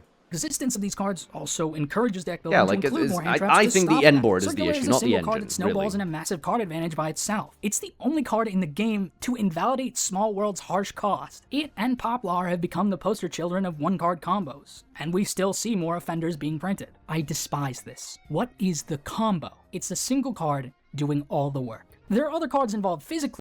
He thought he could sneak this. Oh, wait, no, never. It's a different point. I thought he was putting Maiden of White in the same category as Circular, and it's like, come on, bro. Like, come on, dude. But it's very evident in gameplay that only one of them is responsible for all of them being put in play. It's not a combo between cards so much as it's a dissertation that's been divided into multiple pieces of cardboard. It devalues all of the associated cards by forcing out any chance of them doing something beyond the linear combo. They're deprived of any dynamism. There's nothing dynamic for the cards to do other than follow the specific combo. It's rooted in the idea of making them good in the context of the one-card combo, rather than I think this is a very good point, and I hope that it's something that gets fixed, or not even fixed per se, but one reason that I did really enjoy Emancipator, other than the fact that it was, you know, crazy broken and stuff with all the inboard pieces, I did genuinely like playing it because, for the most part, like, the start to the middle point of the combo always felt different. Compared to basically every other Yu-Gi-Oh combo deck, it's like, I'm going to do combo 1. Now I've drawn this card, I'm going to do combo 2. Now I'm going to do... And I don't think that's fun. I know it's an insane, crazy example, but I had so much fun with Flower Guardian. Because that deck doesn't have a combo. You just have to, like, observe the situation, feel out what seems good in the moment, and then you go from there. And I think that's a really cool, interesting way that combo decks should be played. Dragon Link definitely felt like a deck that was that ran that way. But I really just, I don't like, oh, I'm going to do combo 1 now. I'm going to do combo 2. I think some linearity is okay, but so many decks or combo decks are so linear. It's literally just, I'm going to do step A into B into C into D. And yeah, I don't know. Being good in actual gameplay. One-card combos becoming more common in the game then demands you play more hand traps in order for you to be able to play the game. Draco Tail is Since if you also don't stop all of fairly them, dynamic, you won't get to play you know? the game due to the atrocious balance behind them. But if you draw too many hand... Okay, so I don't know if you're saying you like Draco Tail as like a diss or something here. I wouldn't even categorize Draco Tail as a combo deck in the first place. But you have like a goal in your mind. It's like, I'm going to get traps and fusions. Like, how do you get there? There's multiple ways to get there. You can get there with Malulu. You can get there with Femena, with Rahu, with Verte. There's lots of different ways to get to that specific end board. With decks like Snake Eye, etc., there pretty much were not that many different lines that got to the same end board. Or there were lots of lines that got to the same end board. Okay. Let me think. I guess it depends on interaction with the hand traps. But for the most part, like, you are kind of just doing this, right? traps, you still don't get to play the game, because they're not productive cards. This then further demands you have a one-card combo present in your deck, so you can play the game. It is the epitome of an Ouroboros effect on the game's design as a whole, attempting to consume everything, even itself. This nature and design was especially bad with Circular, as the card was banned. You know why it was banned, but Poplar wasn't? I'll give you a hint. This is where we get into a separate issue. What are you calling Konami racist? Combo, something I intend to expand on in greater depth with a different video. But it's also relevant here. Cyberse as a monster type is shallow. Not in number, but in depth. It's an entire monster type that's constrained to the combo playstyle. Designing so many to get more bodies in circulation. Who would have thought designing an entire monster type around links and printing one of the strongest generic links under that typing wasn't exactly a well thought out idea. But don't worry, we want to sell a new Cyberse archetype, so Circular is free again. The design space for Cyberse archetypes is limited to just being a link spam combo deck. Malice, even while trying to be somewhat interesting with it, failed. I bring up the Cyberse issue because I saw Malice and was excited for its theming. Then, when they revealed it was a banishment-oriented Cyberse deck, I could tell it was going to be hated by everyone under the sun, because both those elements are despicable traits in the game's design ecosystem. Malice's cool design principles with their traps and banishment recursion are completely overshadowed by all the awful design bureaucracy that Konami refuses to address. We can never see a Cyberse archetype and think, wow. Instead, we're left with, wow, more combo slop. Great. The only archetypes that have managed to break from Cyberse's slop three of mold those are banned, Salamangreat and Marinces. And that's because they just designed links that facilitate their own game plan instead, which then in turn dictates that they combo off. Even if they're more courteous in design, it shows how shallow the entire monster type is. The fact remains, they have to make every Cyberse archetype link-oriented. Otherwise, it won't follow whatever game plan they intended for the archetype originally, since you'll just use all of the generic link climbing slop. One-card combos and links. I feel like he was really not unreasonable. I feel like he was very uncharitable, unfair towards Salamangreat and Marinces. I think that's an example of, you know, good, somewhat healthy Cyberse decks, you know? And I think it goes to show that Cyberse as a whole, the biggest problematic with a lot of Cyberse is the end board pieces are far too generic, you know? And I think there is a lot to say about just playing Salamangreat or just playing Marinces. And I think they are interesting strategies. They're not for everyone because a lot of people just hate an overabundance of special summoning. Like if I was to, you know, if Konami put me in charge of 2017 and said design a new summoning mechanic, I wouldn't have went with link summoning because I think that's an overall negative. Turn length is definitely the biggest issue that I have with it. And that's a big deterrent to new players, to people in general. But if you were going to have Cyberse, I don't think Marinces and Salamangreat are poor examples. I think they're actually very good examples of Cyberse decks. I don't like that Marinces, maybe the Towers Turbo aspect is like kind of played, but there were a lot of lists that didn't even play the Crystal Heart or whatever. I think it was a pretty reasonable deck, to be honest. Cannot coexist without thorough restrictions. You either lock them out of generic links, or don't design them in the first place. The fact Malice link locks is the most embarrassing line of text ever printed. Oh no! I can only use the most generic and accessible mechanic in the game? Whoa, Okay, it's not embarrassing though, because you need to think of the alternative. If Malice didn't have this restriction, think about how even more broken it would have been, okay? I understand it's basically meaningless, but it is still good that it has that restriction. Links are already an underbalanced mechanic in the game. Designing cards that just vomit out a million guys without serious restriction ensures that any and all powerful generics will be abused. It deprives decks of their unique gameplay identity and the game of fun. Yubel's close to being a deck I love. I love the Reflect Damage as a fully realized game plan. I love that Yubel actually got made into a coherent functional archetype. I both love and hate that they missed timing as a sort of unintended future-proofing to curb link climbing in the— Shut the fuck, come on. Okay, right, maybe that's a good point, but you know, in general, come on, mistiming is not a good thing. Deck. I appreciate that they've made a card that negates without actually being— Because, yes, he's right. If you were to generically link off the old Yubel monsters and then just get floats off it, that would probably be stupid. a negate. It's just that it's still a negate functionally. And it's way too easy to make while also not being a once per turn summon that can be summoned using itself. It should have added the effect. No, you can't. You can't summon this with itself. That's just wrong. Did I mishear what he said? Not being a once per turn summon that can be summoned using itself. It should have added the effect to pop rather than replace. Huh? Okay, that's fine. It's a 2.5 hour long video. I'm surprised, like, you know, it took this long to make a genuine mistake. So it is what it is. It's fine. It entirely. It's close to good design in that regard. Of course, the elephant in the room is that Yubel has so many cards that make it absurdly strong, with an overabundance of one-card combos, leading to an overabundance of hand traps necessary to counter it in turn. Not to mention, Fiendsmith exists as a low-investment powerful engine with its own fair share of one-card combos, making the deck even more powerful, creating a scenario where you either hose them with hand traps or lose. I really like how Yubel and Unchained came together with their synergistic design, but Fiendsmith, in conjunction with the amount of monster spam already capable, blurred the deck into just being a fiend pile, putting it way over the edge in acceptable design. I feel it's worth reminding you, Yubel's intended payoff was using Super Poly, a card that people want banned, for you to make a boss monster that could eat your opponent's entire board, and it wasn't even good enough to be played in the deck.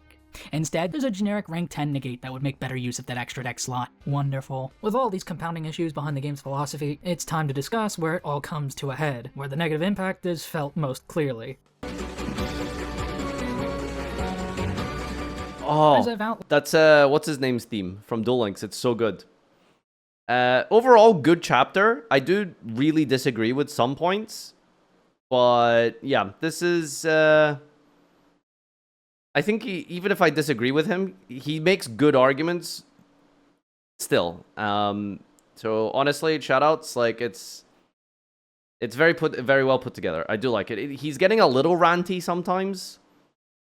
But it is what it is. Blind. Combo gameplay, if it goes off, results in a problem for the player going second, creating an unbreakable board that essentially invalidates player 2's input in general. This is the true culmination of everything. One of the biggest issues in modern Yu-Gi-Oh! Is the massive disparity between going first and going second. If you're going second, you usually don't get the chance to play, unless you've sufficiently hand-trapped your opponent. Hand-traps are truly a necessity for the context of going— Can I just say, by the way, I was thinking about this last night, and, you know, I kind of, like, thought to myself, it's like, what would be an ideal situation for going first and second?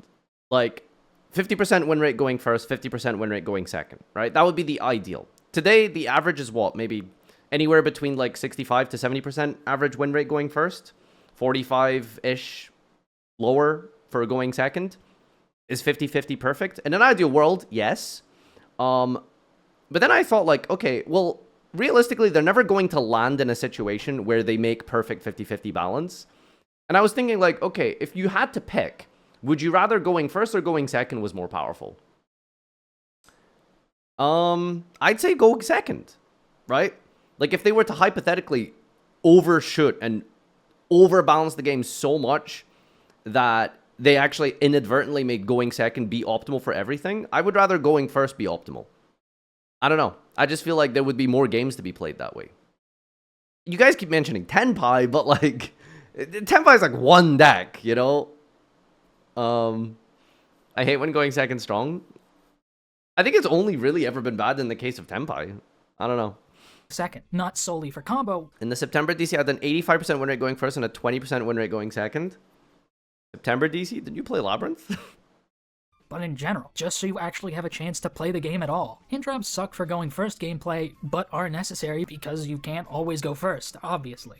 Even if they aren't productive to your game plan, even if they rot in your hand, you need to play them, because a world where you don't means you'll play far less games of Yu-Gi-Oh! But just because they inhibit the player going first doesn't actually... You guys, what if we made a lineup of cards that were really good going first, but also really good going second?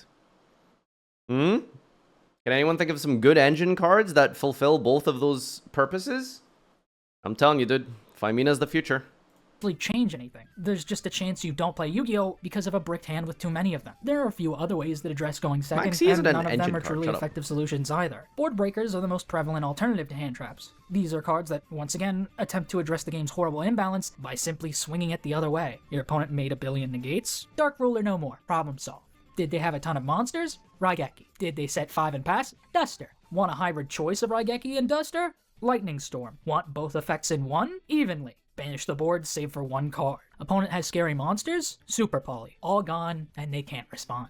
Your opponent has a monster that functionally can't be outed? Kaiju. Once again, a series of cards that exist to address things that never should have been a problem in the first place. This design premise often ends up resulting in non-games where the person going first gets blown out regardless of what they did. Then, should they survive because of cards like... I mean, I don't know. It's funny because, like, he's mentioned all of these crazy broken go second cards, and yet it's still not optimal to go second. So, I mean, decks just have ways to play around these, which, I mean, I guess you could argue, like, well, I mean, that's the point. That's why it sucks. But at the same time, I think a lot of those cards he mentioned are fine in the context of some more balanced decks, right? And I think in the position we are in today, a lot of those decks do feel somewhat fine, because they can beat these go second cards that you would think are like game breaking, but they're kind of not. I don't know. Like Dark Ruler and Evenly, that stipulations are that you can't outright kill your opponent that turn. It justifies 1-card combos further, because how else are you going to have a chance to come back against these blowouts? It alludes to back and forth gameplay, but it ends up a shallow bastardization of it. You and I both know a 1-card combo snowballs into another nuke, which is the biggest issue behind their design. They're not intended to perform a combo in the true sense. They're just meant to win the game should they resolve unimpeded. Because of how difficult it is to break modern boards, these sorts of auto wins serve as a means of preventing that issue coming to a head in gameplay. Of course, it doesn't shift the game to a healthier state so much as it shifts the result of the die roll. There's no winning with this type of design. It doesn't improve going second, it just invalidates going first. For the game's design to support these sorts of cards being fine, the average archetype would have to have layered interactions. But Konami refuses to design the average archetype in a way that accounts for that. Like with Nibiru, they write a blueprint for healthier design, then proceed to never follow it. Of course, these cards... What is this guy's main deck? Because he hates Nibiru. He's brought it up like 4 times. Just like hand traps, they also rely on you drawing them under the specific scenario where you need them. But unlike hand traps, they're even more useless in scenarios where you don't need them. Relying on chance to balance the game doesn't work on a fundamental level, and relying on these cards to resolve another issue isn't helping. Pendulum highlights just how ineffective both philosophies are as an absolute rule. Because of the nature of Pendulum, you want Pendulums en masse. Otherwise, the deck doesn't do anything, assuming it was designed to even do something in the first place. Spending 2 cards from hand just to use the mechanic against any established board in the game, save for Viacroid, is a recipe for failure. The design is already at conflict with card economy and the EMZ rules. Their inability to effectively wield either makes the mechanic legitimately impossible to play going second. This entire card type is defunct, not even because the mechanic itself was gutted, but because these 2 philosophies in balancing the game don't work in conjunction with Pendulum's design. This is a problem on a micro level with archetypes as well, but the fact that an entire summoning mechanic is rendered unusable as a result of this should ring alarm bells, especially when the only functional way to play Pendulum... Well, I think a lot of that is to do with Konami essentially have given up on Pendulum. Negates. This issue of depending on these philosophies also extends to trap decks, because just like Pendulum, the passage of time has been harsh to their functionality. So adding a need to play such cards causes even more problems for them fundamentally, which then demands them to be designed to accomplish insane feats, not even just because of power creep, but because of pure necessity to meet the game's philosophy. Kaijus are at least a more healthy and balanced type of board breaker for the game, since they tribute 1 monster, and you can only have 1 on either side of the field. Of course, since they aren't engine, relying on them resolving this issue invalidates the game's depth.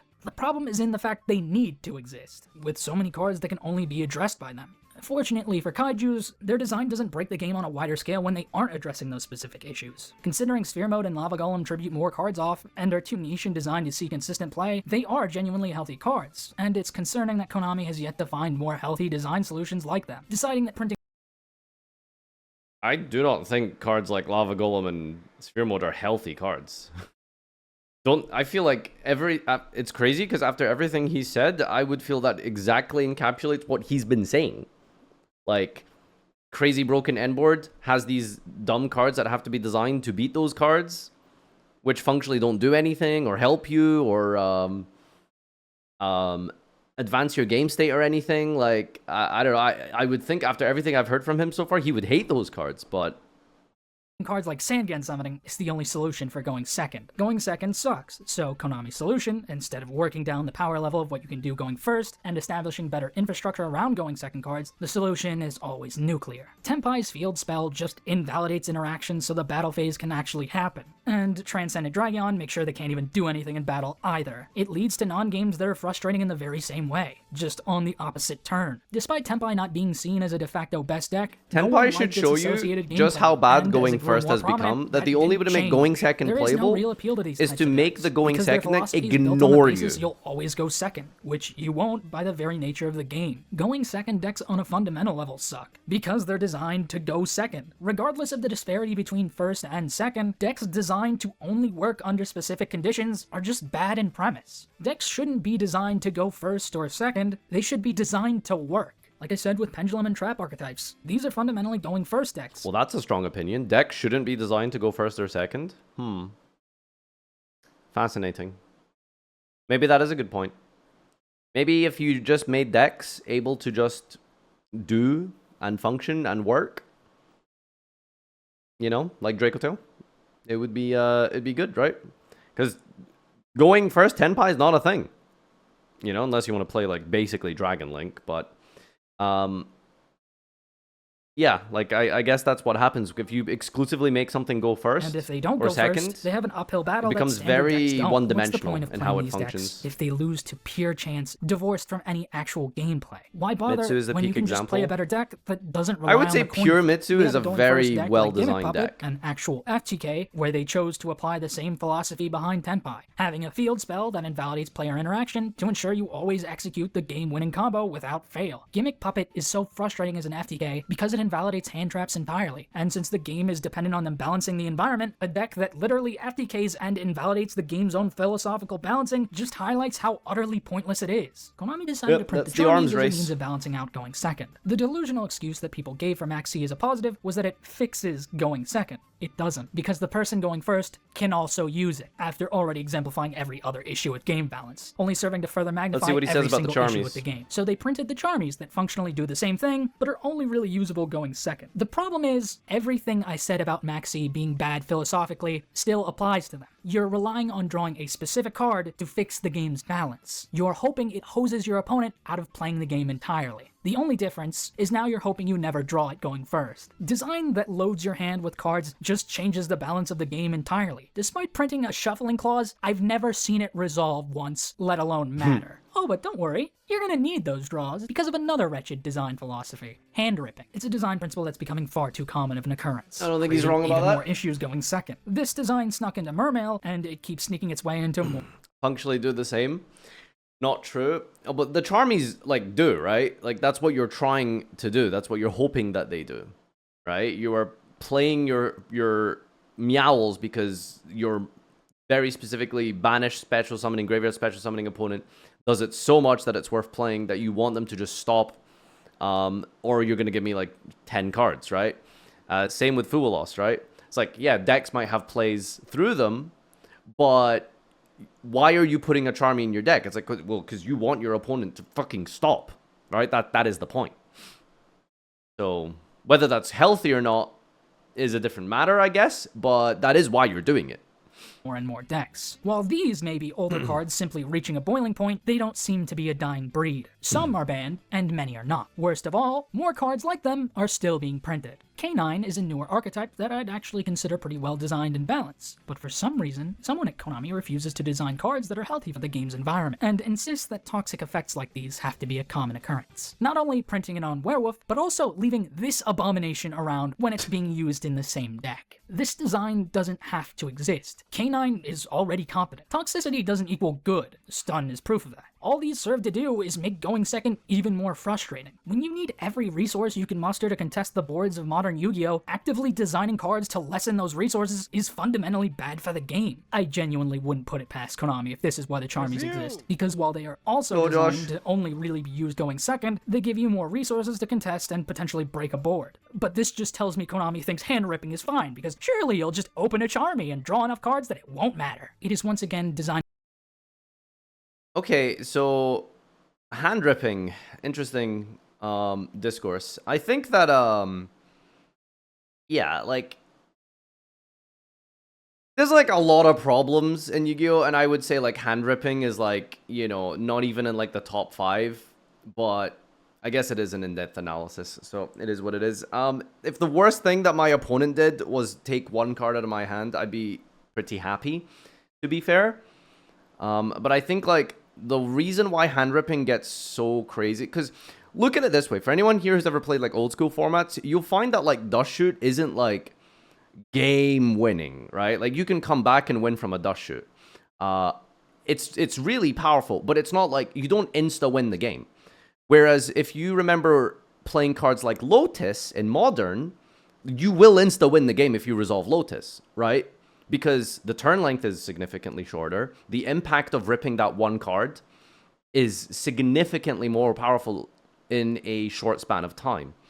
And so, you know, that's like kind of what, like, I guess, what's his name? What's the big dog called? The big dog, K9 Werewolf.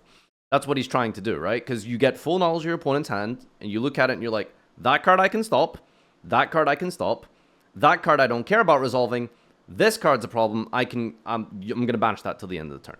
That is like so fundamentally broken when a duel only has one turn to like win, right? Like you only have one turn to beat that K9 board or you lose. Compared to like Dust Shoot, where it's like, okay, well, you have full hand knowledge, but you're not gonna know what the next 4 or 5 cards I draw are. And there's probably still a lot of game to be had there, right? So yeah, hand ripping has only gotten... Hand ripping is worse the faster the game is, basically. Balance around and I guess where we are today, hand ripping is very, very broken. Hypothetical scenario and not the actual game itself. So the real question after reflecting on all these issues is, how do we build a better foundation for the game's overall health? What do we supplant these harmful philosophies with to truly improve the game's quality? Oh god, alright, let's see what his solutions are. It does feel as though Konami have made a genuine effort to dial things back a bit, though I'm not sure if it was intended at this point. The Molcharmies are clearly fractional powers of Max C. Granted, the OCG still has Max C legal, but with them and the new Dominus traps, it seems as though Konami's trying to distill the potency of the game's current hand traps into something more balanced, potentially intending to fade the older ones out of the game once all the replacements are in place, with Fualos being the true replacement for Max C, since summoning from the decks is common to the point of being unavoidable. The only difference is that there are fewer draws involved. The Shuffle Clause attempts to address the issue with Max C drawing a million cards. This neglects the fact you can spend cards from your hand, namely hand traps. The thing that's already a concern with Max C, leaving there to be no repercussions most of the time anyways. Distilling Max C still doesn't address the core issue behind it, considering what Max C intends to do is toxic regardless of how it's diluted. Drawing a ton of cards because your opponent plays the game doesn't actually address the game's balance meaningfully, because it's entirely dependent on uncontrollable random factors. It just needs to die off, period. Meowls is a card that is awful since most decks don't summon from Banished and Grave excessively. But against decks that do, it's just an auto-win. It's funny because, like, I don't know if it's like a hot take, but I think Meowls is worse than Fualos. Because Fualos is generic in what it's trying to do, and a lot of decks can do something under Fualos. Whereas Meowls is really toxic, because the only reason you ever play Meowls is because you notice and you can see that there's a very specific deck and a very specific interaction that you are doing that I'm going to stop, and Meowls kills that, right? Like,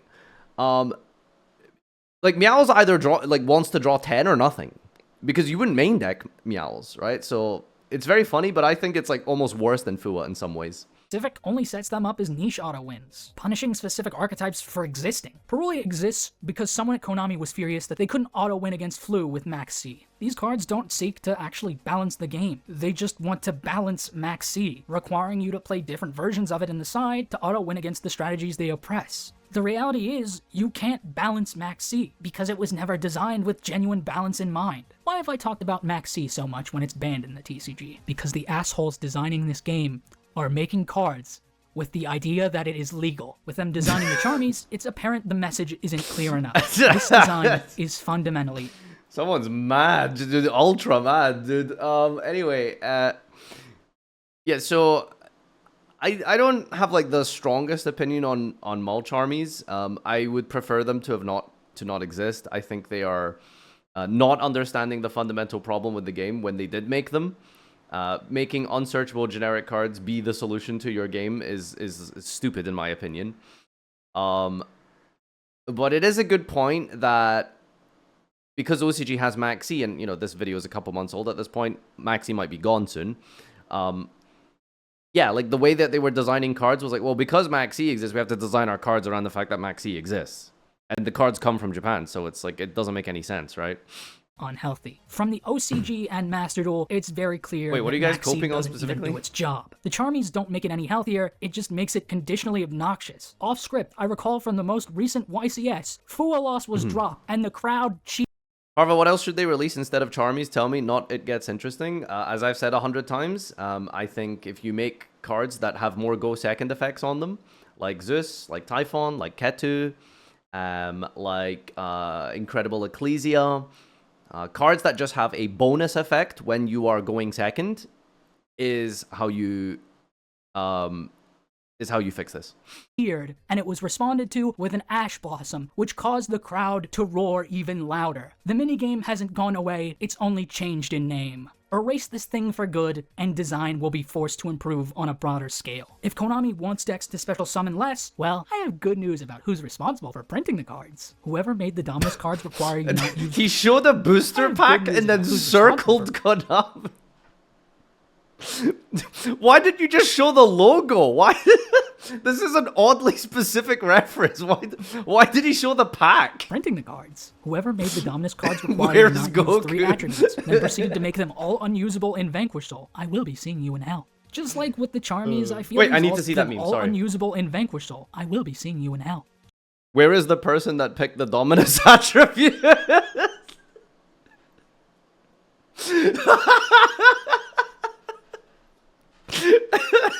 Just like with the Charmies, I feel these also fall flat in their execution. They're just less egregious since there are deck building and gameplay ramifications in using them. You can get away using them in a deck with the attributes they cut off, either by not using them as a hand trap, or just shaping play around losing said cards from the game. Purge is the most steep ask of the two. Cutting off Fire means losing out on Ash, though you can spend an Ash beforehand. And, of course, losing out on Darks means losing out on the most powerful attribute in the game. They introduce an element of risk and reward in deck building around the attribute limitations. Realistically, you can only play them effectively. Okay, now show me the downside of Impulse. They nullify. This gives an opportunity for underdog archetypes to gain access to powerful staples. Staples that are exclusive enough that it actually helps them close the gap in power level. However, they can just print a broken archetype that can use these cards, like how they did with Malice. What a coincidence, this busted archetype can also freely use the most busted Dominus card. This ultimately creates the same issue that Nibiru does, but in reverse, where a deck that can't play the card is arbitrarily worse off. A deck's ability to play the card also means, to truly balance that deck, they have to balance it around the fact that they can play these cards. The reality still is, those underdog archetypes that want these should be boosted directly, because a generic boost is still generic. While the Charmies and Maxi should just be cut losses, I think the Dominus cards just need further design evaluation. Hand traps that are actual traps and gain benefits if used normally are a great design principle. Imperm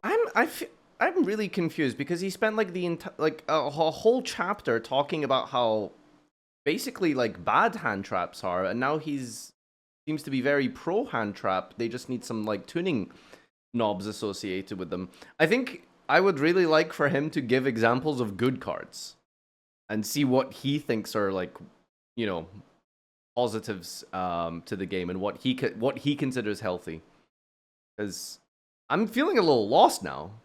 already pioneered that. Having the There are benefit just no being that good their cards harsh in Yu-Gi-Oh! locks don't apply is great. It's much closer to being a genuine balance for powerful generic card design, since they pose risk-reward elements while also serving as a challenge for deck building, as well as encouraging consideration for lines around using the card in scenarios where you do play the attributes that they limit. Spiral feels like the perfect iteration of the design. It cuts off light and darks, the two most common attributes, immediately affording all of the lesser-powered attributes a strong staple, and unlike Purge and Impulse, Spiral's a healthy form of interruption, being a balance of a monster rather than a negate. This type of design interaction needs to be more common in the game, unlike Floodgates. If Konami wants Floodgates to exist, they have to reflect on the modern game's design. A modern take off the top of my head would be something similar to Nibiru, but instead of wiping a board after 5 summons, it shuts off all monsters summoned afterwards, making it so their existing board has to do something, while leaving room for their plays to still do something, focusing more on genuinely reining in the power in the game, rather than erasing it on the...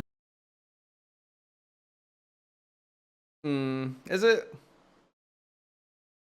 Nibiru, but you get to keep your board? Although you can't keep summoning? I don't know, that seems busted actually. I don't know. spot completely. I don't want to spend more time talking about Nibiru. We brought it up a lot today. But I also don't have to come up with an example for what a balanced floodgate would look like, because Konami already made one. M-Pen is a card that actually applies nuance behind its design. It is skill drain, but only for special summon monsters in attack position. There's no need to draw an out to it, because it just forces the opponent to play differently in order to play around it. Most floodgates don't offer that ability in the slightest. An easy example is with There Can Be Only One. The way to play around it is just manifesting a monster with a different type. Well, I don't know if you've noticed, but if you watch the entire chapter on Cybers, then yes, you will see that M-Pen is a healthy floodgate to him. If you've been paying attention to what he thinks about Link monsters. Sure would be a shame if a lot of archetypes were only one typing. Their design just invalidates archetypes that can't conform to their imposed rules. They only seek to invalidate diverse design behind archetypes. They don't attempt to dynamically engage with them, which is what ends up leading to so many non-games. M-Pen, on the other hand, is designed with specific wording so that it also doesn't hinder the normal summon, which is... But the thing is, like, why are we even doing this, like, you know, what's the word I'm looking for? Compromise. Like, he spent... like the entire first chapter talking about how bad floodgates and restrictions are, and now he's talking about how, like, well, here are some good floodgates, and it's like, well, let's just, like, not even have this conversation, right? Like, what's the point, you know? Like, what even is the purpose of this? Because floodgates are bad, period. Like, why do we need to, like, talk about, like, okay, well, some are better than others, and it's like, yeah, I mean, I guess that's true, but, like, you know, we're talking about changing the game philosophy, so... often the most crucial summon for decks, giving the opponent the ability to do everything they need to, but simply forcing them to special summon in defense to resolve their effects. M-Pen doesn't... Jesse made a really good video about Draco Tail Horn, and I think that was, like, really interesting, because Draco Tail Horn being set forces you to play differently, but in a way that's, like, meaningful, and I thought that was pretty cool. But you're not really floodgating your opponent, right? So stuff like that, you know, positional requirements and restrictions and stuff like that on disruption could be pretty relevant, right? Stuff like that might be a good way for Konami to experiment with end-board pieces and disruption instead of just straight up like, here's an Omni Negate, here's a you can't activate card effect, you know? Maybe you can only activate monsters that are... in main phase 2 or so, just literally just spitballing ideas here, you know, etc., right? Like position requirements, phase requirements, stuff like that. Like that could be interesting. Suddenly place pressure on the opponent to have a card that can answer and out it, but rather your opponent now has to approach the game differently and make decisions about how they play to progress their game plan. The need to summon in defense actively prolongs the game by potentially preventing the opponent from OTKing, which is much healthier than attempting to end the game on the spot entirely. The problem is, this is one of the only floodgates with nuanced design, and it's in a deck that's capable of playing multiple floodgates with zero nuanced design. Of course, this design isn't entirely sound for universal balance. There's always the reality that a floodgate is going to invalidate some strategy in the game. After all, M-Pen does invalidate Link strategies, since they can't be summoned in defense. That's why I don't think they're worth pursuing as a universal way of balancing the game in the first place. Okay, I can understand why Konami might think Alright, we circled back eventually, but if we they're got there, working saved. under that idea, they're not working very hard on it, and that's the biggest issue with their continued existence in the game. Auto-win floodgates turn side decking, a crucial part of the competitive game, into a joke, where you're loading your side deck with cards that win matches for free. This fact alone should make it apparent just how awful these cards are for the game's health. But for some reason, Konami loves to just bury their head in the sand. They can't keep doing this. If they're meant to sell decks, It's not working. I mentioned Malice and its ties to Shifter earlier, but it's a deck that, despite its strength, has seen upset after upset, due to the side deck being the killer for the deck's success. While I wouldn't say I want Malice to be a decorated YCS veteran, this toxic design doesn't even work to support the very things they're intending to prop up with it. The idea that Konami can't ban every Floodgate at once is just plain stupid. It's unproductive and adds nothing. It's a refusal to address the issue and a meaningless resignation. It also doesn't hold up because they made Genesis, where they functionally already did just that. Of course, there are some outliers, which tells me someone has a preference for war criminals. But there's also the Di-Fi still like zero, by the way? That make it clear Konami are fully aware how detrimental these cards are to gameplay. It's just a means of committing to it once and for all. Zero? How did they land on zero? On the matter of combo, the biggest first step is to take a step away from one-card combos, especially when using them to fix older cards. Design more support that gets genuine use out of the older cards. That way you see them being useful more often than not intending to make them as just garnets, but turning them into a genuine asset, making their usefulness dynamic and non-linear. The load-bearing design of one-card combos actively makes decks worse, because all it translates to is a self-destruct button anytime you can't resolve the combo. Floodgate, Since they're your just deck's somewhere else. functionality can be boiled down to a singular card, it becomes You far have been easier deported. to shut it off entirely. Konami has to actually put a limit on how many effects are crammed into a single card, because they're treating every card like they have the text real estate of pendulums. Simplicity is king. Have an effect on field, and an effect in hand, or grade, or some other variation. Springin's Tri-Brigade Kit is perhaps one of the best cards ever printed, not by means of raw power, but by achieving so much with so little. It's a card tasked with supporting 2 different archetypes, 3 technically if you count Albaz, which is more of a series of cards, and yet it manages to do so perfectly without any bloat. She's a free extender if you're playing either of the archetypes in her name, and she gets you another body in play once she's been used in a way that both the archetypes intend to. The only part that could be considered bloat is listing the 3 archetypes, but thank God that anytime a card lists things, they actually format the card text to be digestible. She's a card with 2 strong, simple, and concise effects. This should be standard design. It makes cards far more digestible and far healthier overall. This is a whole Design other should discussion emphasize about more Yu-Gi-Oh cards card pulling their text we weight could have, instead but of having a single card carry the whole archetype. Pacing out effects between more cards is much better. Other than the card text itself, combo as a playstyle needs to evaluate the meaning of pace and power.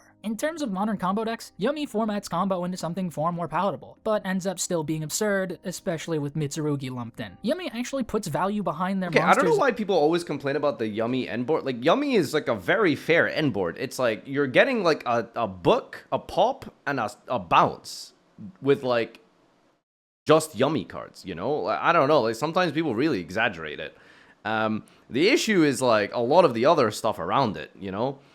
And that's where this whole discussion of restrictions and stuff need to come in, you know? As materials, having effects you can use as summoning in general, or yeah. a separate bonus effect if they're summoned by a synchro, with their synchros having overall solid effects as both interruption and play enablers, with their playstyle around the Link one allowing you to synchro on your opponent's turn. While their interactions are far more engaging gameplay-wise, the sheer amount of them creates an entirely different problem. There's so much they can do that it feels like you're just going to lose unless you stop them from spinning their wheels in the first place. While Yumi has much healthier design elements, Combo's balance is still aching without better limitations. Certainly doesn't help that this wretch is still legal. I feel Killer Tune is a more balanced iteration of Yumi's design. The official translation just came out. I'm just gonna call them Wicked Tune from here on out. But they've still felt the need to include undesirable design in their cards. Having extra deck rips present. These 2 archetypes do highlight the fact that there's another way to design combo decks. A way that's much healthier on a fundamental level. Designing combo decks that aren't meant to do everything within the first turn. Design principles like Flu, Goaty, and Centurion should be prevalent in the game. I'm going to hit you with a grand revelation, since the player base seems to need to hear this. Yu-Gi-Oh is a 2-player game. 2 people are supposed to be actively participating in the game at all times. I remember Farfa at one point talking about how modern Yu-Gi-Oh feels as though it's a— Whoa! Farfa mentioned! You know what's interesting? He hasn't talked about Faimena, Havnes, Izuna, and Holy Suit yet. I think that's a very important part of where we're going here. Alright, now he's lost me. Now he's lost me. 30-minute unskippable cutscene that you just have to sit through, or you just don't like modern Yu-Gi-Oh. This is Stockholm Syndrome, not an actual— When did I say that? Huh? Run that back real quick. Assessment through, or you just don't like Yu-Gi-Oh feels as though it's a game at all times. I remember Farfa at one point talking about how modern Yu-Gi-Oh feels as though it's a 30-minute unskippable cutscene that you just have to sit through, or you just don't like modern Yu-Gi-Oh. This is Stockholm— I didn't say that was a good thing. I didn't say it was a good thing. You probably said that. Synchro. Not an actual assessment of what plagues modern Yu-Gi-Oh's design. The cutscene analogy doesn't work technically, because in any two-player game where there's a cutscene, both players are sat with a thumb up their ass. If one player is experiencing gameplay while the other is sat in a cutscene, something's wrong with the game. The cutscene analogy on a figurative No, guys, cutscene, not cutscene. level does sniff out the other misconceptions with modern design philosophy, though. Hand traps are your QTE inputs for these cutscenes, giving you the illusion of interaction. But unlike QTEs, you can just never get the prompt to begin with, or they can just end up being ultimately pointless. Add to the fact your opponent can also hit. I feel like I've always said that I would like to see more quality summons over quantity of summons, right? Like, haven't I mentioned it many times that one of Yu-Gi-Oh's biggest deterrents for new players, returning players, etc. is turn length? I feel like I've mentioned that like many times.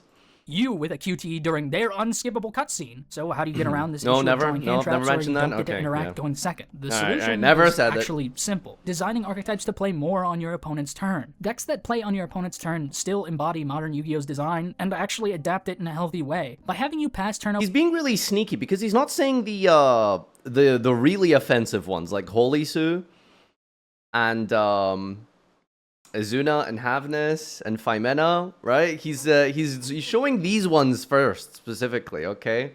Interesting. over to your opponent now has agency in the game. They can interact with you without needing to draw specific hand traps in order to do so, and you can still build a board in the process. Your opponent has to, in real time, figure out your plan and adequate choke points as it's playing out. You are engaged in a scenario where adaptive decision making is at the forefront. Centurion's native design has you making a single synchro monster, so you can then set up the ability to do it again on your opponent's turn. Goaty follows a similar principle, having you synchro once to then establish synchros as a means of interruption during your opponent's turn, giving these decks a genuine, reasonable way to play under Nibiru, which then highlights Nibiru actually punishing overcommitting, like it's supposed to. This is in stark contrast to the years of synchro slop design, wherein Konami refused to acknowledge the gameplay ramifications of performing a million synchros a turn. These two take a far more streamlined and healthy approach to synchros, something that's necessary since the reputation of synchros has actively been damaged by the other approach to synchro design. While Yummy and Wicked Tune may be a mixed bag in execution, it isn't because of this philosophy, but the other principles I've outlined as a problem. It's baffling to me to see people genuinely say, I hate Centurion for playing on my turn, for them to then in the same statement say, the deck sucks because it allowed me the opportunity to interact, which then led to me winning. My brother in Christ, you hate this game. You are complaining about a two-player game being a two-player game, and then saying the deck is bad because it let you play the game. Okay, but those people are complaining because Konami have designed the game in a way where if a deck is fair, it's bad. That's just the reality, right? Like, that is how it is. Only world where you get frustrated by this type of design is when decks bloat their plays through both turns, and most of these decks tend to make their turn shorter. There's actual game balance at play. There's a difference between saying a deck is bad and a deck is healthy. Okay, let's just can we like draw that line in the sand? There's healthy decks and there's you know, bad decks. Like Centurion is bad, but it's pretty healthy. In this type of design. This achieves the modern ideal for what Yu-Gi-Oh is at its core, being able to combo off while still having both players actively engaged in the game. The problem isn't speed, it's pacing. Not only does pacing a deck's combo out between both turns give your opponent agency, it prevents turns from being bloated in length, improving the game's overall flow. The biggest issue with the game is that it's been designed like it's a single-player game, structuring most archetypes to function like an entirely different game in a bubble, with the only way to win against said decks effectively being to pop that bubble before it gets anywhere, refusing to acknowledge how design needs to adapt to a modern context to actually reflect it being a two-player game. Archetypes that space out their plan between turns aren't the only way to adapt to that fact. Of course, not every single deck can be designed in one set way, otherwise gameplay variety dies. There it is.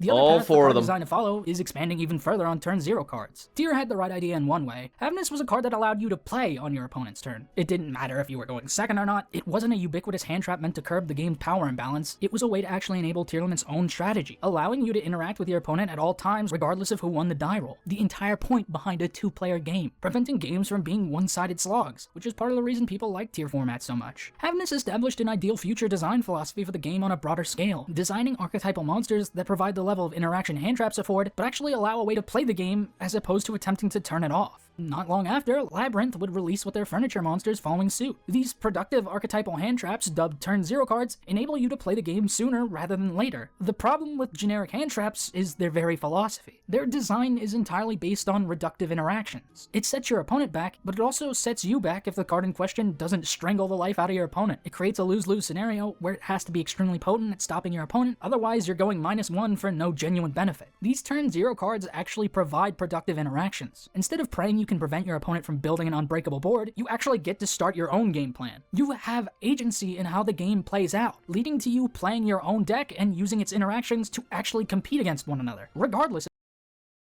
I ain't got nothing to say here except preach. Preach!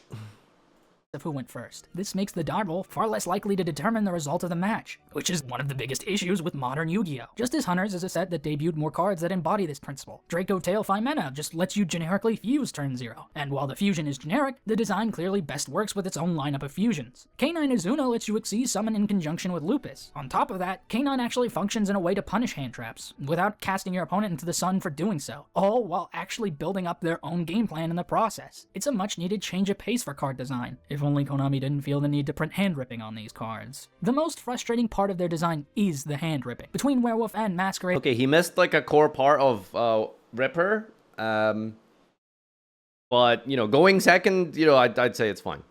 This archetype that's already extremely strong is capable of ripping multiple cards. This design needlessly makes games more frustrating. Mermail does it. Ouroboros, perhaps the most fitting card to mention in this video, also did this. The latest X-Saber support intends to enable the original Gothams, who has a hand-ripping effect. Hecka Hands does it. Elven Notes does it. It has to stop. With the sheer amount of them releasing, I am genuinely concerned Konami is stupid enough to believe hand-ripping balances Maxx C in the Charmies. If hand-ripping is common enough, surely you'll just offset it with a million draws. At best, this is another foolish Ouroboros approach. At worst, this is just bad game design on a fundamental level. This type of design needs to stop in its tracks, regardless of whatever excuse Konami thinks justifies it. You don't have to print more cards like these, since the existing ones have and will continue to bring out this issue. It's not something you need to keep adding into the game, because it only takes away from the game. The same goes for extra deck ripping. They decided to implement extra deck ripping in Wicked Tune, on the turn 0 card, no less. Genuinely one step forward and 2 steps back, encapsulated in a single card. Removing cards why is before extra they can ripping make a an thing? impact I on don't. gameplay Why is that fair? Why do period. people like that? Kashtira already highlighted how bad this was with Diablosis and Unicorn. Was the takeaway that it's fine if it's random? These aren't design elements that contribute to a healthy gameplay environment. They only provide a frustrating and unfair power to decks, creating non-games in a different way. The game doesn't have to find more ways to create non-games. It has to find more ways to create games. While Lab came much earlier than the Justice Hunters archetypes, it further iterated on the design behind Turn 0, containing multiple different cards that play Turn 0 via the furniture. Since they only really benefit Lab, you aren't playing them in every deck. And unlike Havnis, Phimena, or Izuna, there's a higher number of them in archetype, so you're much more likely to open at least one of them most games while playing the deck, leading to the ability to play on an opponent's turn 1 consistently, which is a massive boon to trap decks. But this brings us to the only issue with these cards being a positive. They do carry the same issue that hand traps do, and the fact that you have to draw them. But these are far healthier in design principle. As long as we keep a handle on how generically these cards can be used, this should be present in the future of archetypal design. The only conflict of interest is that Konami's already made the Charmies, under the impression they actually do something positive for the game, which actively makes this design philosophy into a liability, because drawing more cards in a game where turn 0 cards are common ensures the game becomes unbalanced in a different way. You can't fix balance with quantity when you already have a quality control issue on a broad scale. The balance is in making your cards hold more value the way that turn 0 cards do, actually giving the game a way to consistently achieve healthier gameplay on a regular basis. Maxx C's ilk and general hand traps will never accomplish this because they only seek to reduce games to nothing. I see people saying the Charmies are good because of their relation to turn 0 cards, since you can play around them by passing and using them on your opponent's turn instead. But that's the neat thing about design. The Charmies don't have to exist in order for Konami to just design cards to function like that in the first place. It's just a matter of actually making design healthy for the game in general. There's also the fact that this argument folds in on itself, because playing around them requires turn 0 cards, which is already an issue people have. The real concern to have with playing around the Charmies doesn't require you have turn 0 cards. So, like, I guess like very specifically Ash Blossom, but the logic behind playing around them is the board you make. That's like the argument for them. Yeah, so I mean, I don't know, that seems like a very important correction. and Zero cards is that every archetype retroactively needs one now. And when you consider the fact Konami couldn't be bothered to do that with links, when decks literally needed them in order to function, it's not likely they'd do so. So Konami needs to appropriately adjust design on a broader scale to match this direction.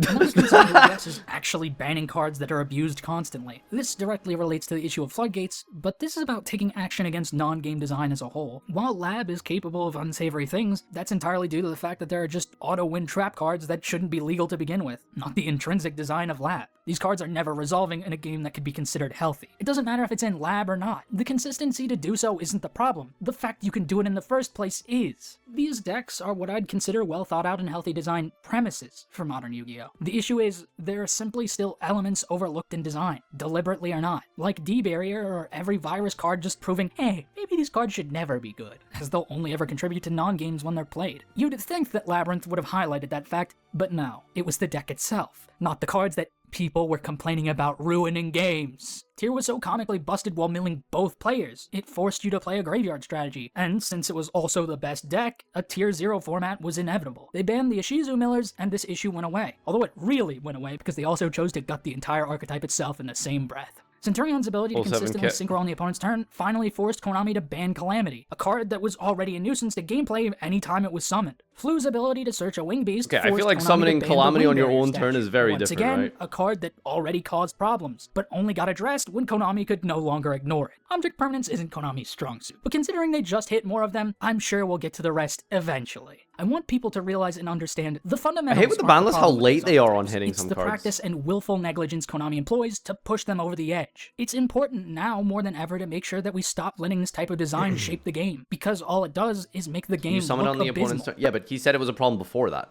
Paradise Smasher was banned, and this is obviously good, but Konami has shown a willingness to bring back these toxic cards later. They brought back Protoss, a card that facilitates the same. Why did they bring back Protoss? Oh my god, Protoss is jacked! I did not realize. Look at the size of his biceps! Jeez!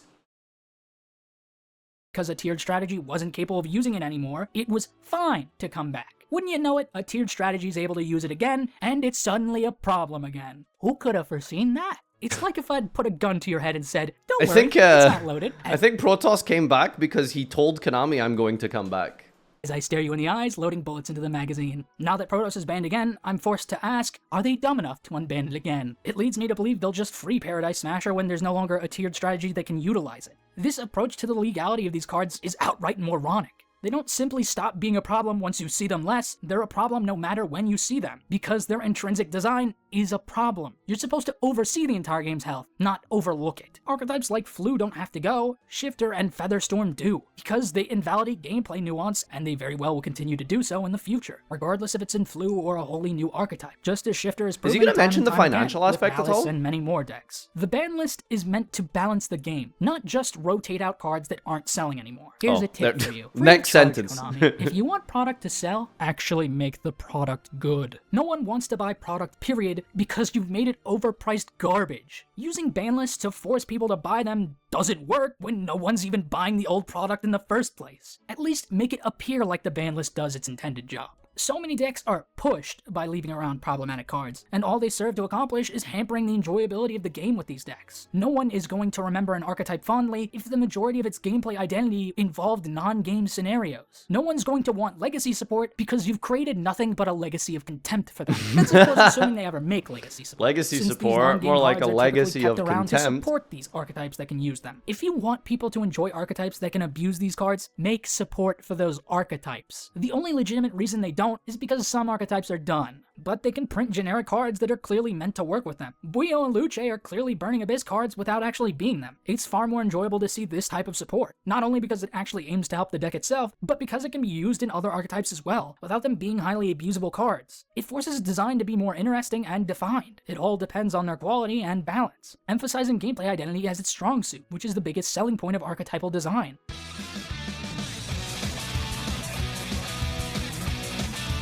Good chapter. Snake Eyes has elements of design that I actually appreciate. Design elements that very obviously didn't have proper restraint or goals in mind. Ash, Poplar, Flamberge, and Oak are immense card value. Card value that insulates you from board breaking. It's phenomenal how fast you can just go from being Raigeki to like a +4. It's satisfying in that regard of modern Yu-Gi-Oh! But of course, this was all easily exploitable with the cavalcade of generic negates being easy to barf out with them, while still having heaps of advantage Farfa. and interaction in reserve. There's also the pendulum hate crime printed on Flambear, Kevin! but that's a different matter. I couldn't tell you that I look forward to, or even We are watching Yu-Gi-Oh! Game Philosophy Needs to Change, a 2-hour, 20-minute analysis and breakdown of why Yu-Gi-Oh! Bad. It's been a ride. Hope you had a good birthday, Kevin.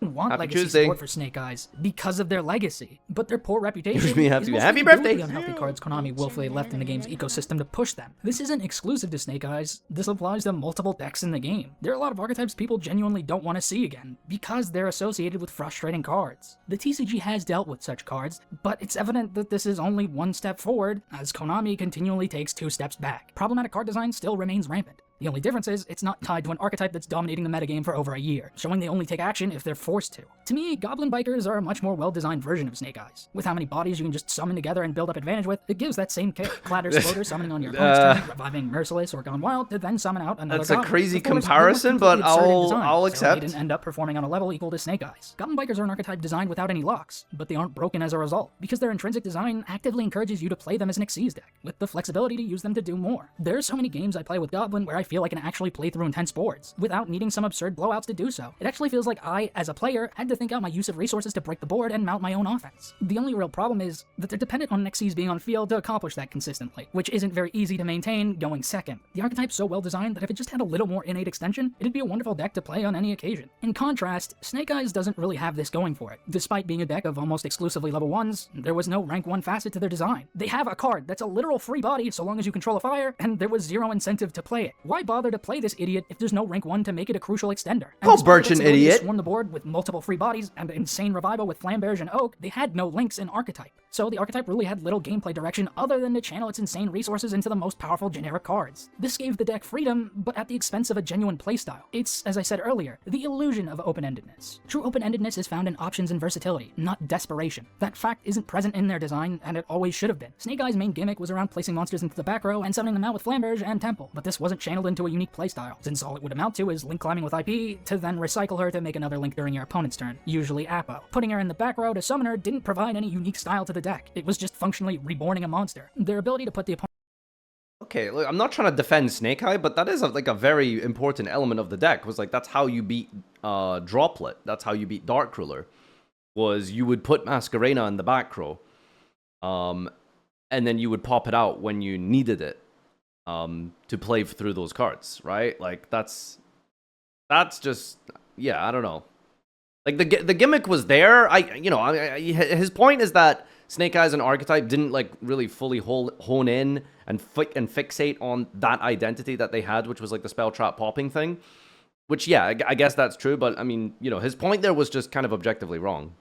opponent's monsters in the back row was also contentious, since clogging a spell and trap zone is obnoxious removal. It's not exactly easy to remove them in most decks, genuinely staining your board, so most decks lose both the card put there and the zone they're put in for the rest of the game. This is especially a problem when 2 of those zones are required to be free for an entire mechanic to function, making it so putting a card in any of those zones immediately ends the game. It took until Doom Dragon You've to really been play off promoted their to back row placement Pendulum. design, having you build up multiple to summon it out, but it certainly didn't help both it I've never and seen Vengeance Snake Eye Dragon summon further that using card, it by on the your way. opponent. I mean, realistically, The the solution Snake is Eye as simple boss as telling monster. Konami to stop screwing over Pendulum, but that's like telling Konami to stop breathing at this point, and their brains are clearly already starved for oxygen. Pendulum should just be able to remove cards from those zones by placing scales, having the relation between the pen zone and spell trap zone beneath it work like field spells do in the field zone, sending any card in the spell trap zone to the Look, grave I when agree you with use this, the by the Pendulum way. zone. You make a fix like that, and this element of Snake Eyes design Like, becomes if far someone less problematic for the game's frickin' ecosystem. Flamberge Locks are scales a typically card just in my sign pen of zone, I should be able to just undesired play a balance, pen something that over would like a seemingly field spell. arbitrarily be applied to Like, some that's- archetypes it is over just others. dumb that Instead of that's how attempting that to address how works. the design could be abused, it just avoids it entirely, and as a result, cuts off potential for actual engaging synergies. It takes away freedom for the sake of convenience. Locks don't have to be a universal balancer for card design.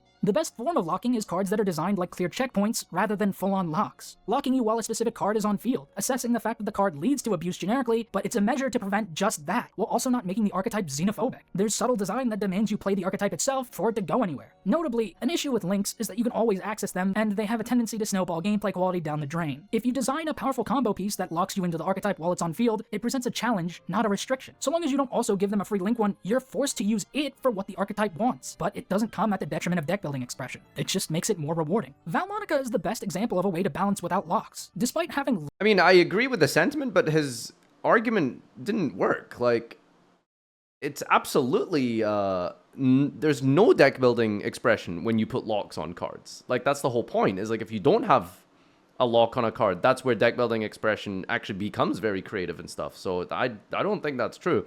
But again, like restrictions are good, but the point he made just isn't true.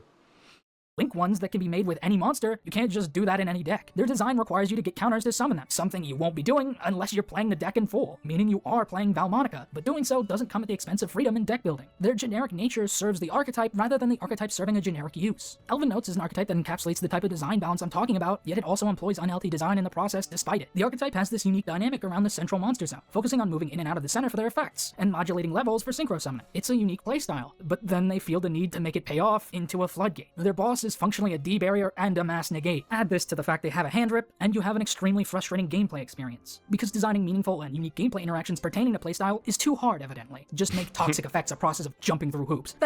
They just need to stop putting restrictions on boss monsters. Like I don't understand what it is, but like they'll make like a cool boss monster, and then they'll just like, you know, make it like a floodgate or an omni, and it's like, ugh, you know.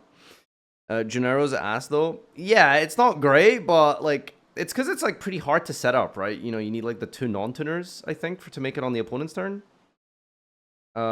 Face up cards your opponent controls cannot be used as material if like it's because it's like pretty difficult to summon, but when you do get this up, like it's like why is that how that works? Justifies them because they're of all the cool things this gimmick could have had with the monster zone moving, they just like, oh, you just can't use like the materials.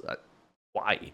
Lazy and boring design. There's a little nuance to the design in that the Synchro's effect apply to cards on resolution of effect, with the negate only being on Synchro Summon. But the very philosophy behind its power... Like, I think like a good core principle of interactive cards is when you interact with your opponent's cards, I think giving yourself cards is better than taking away cards, right?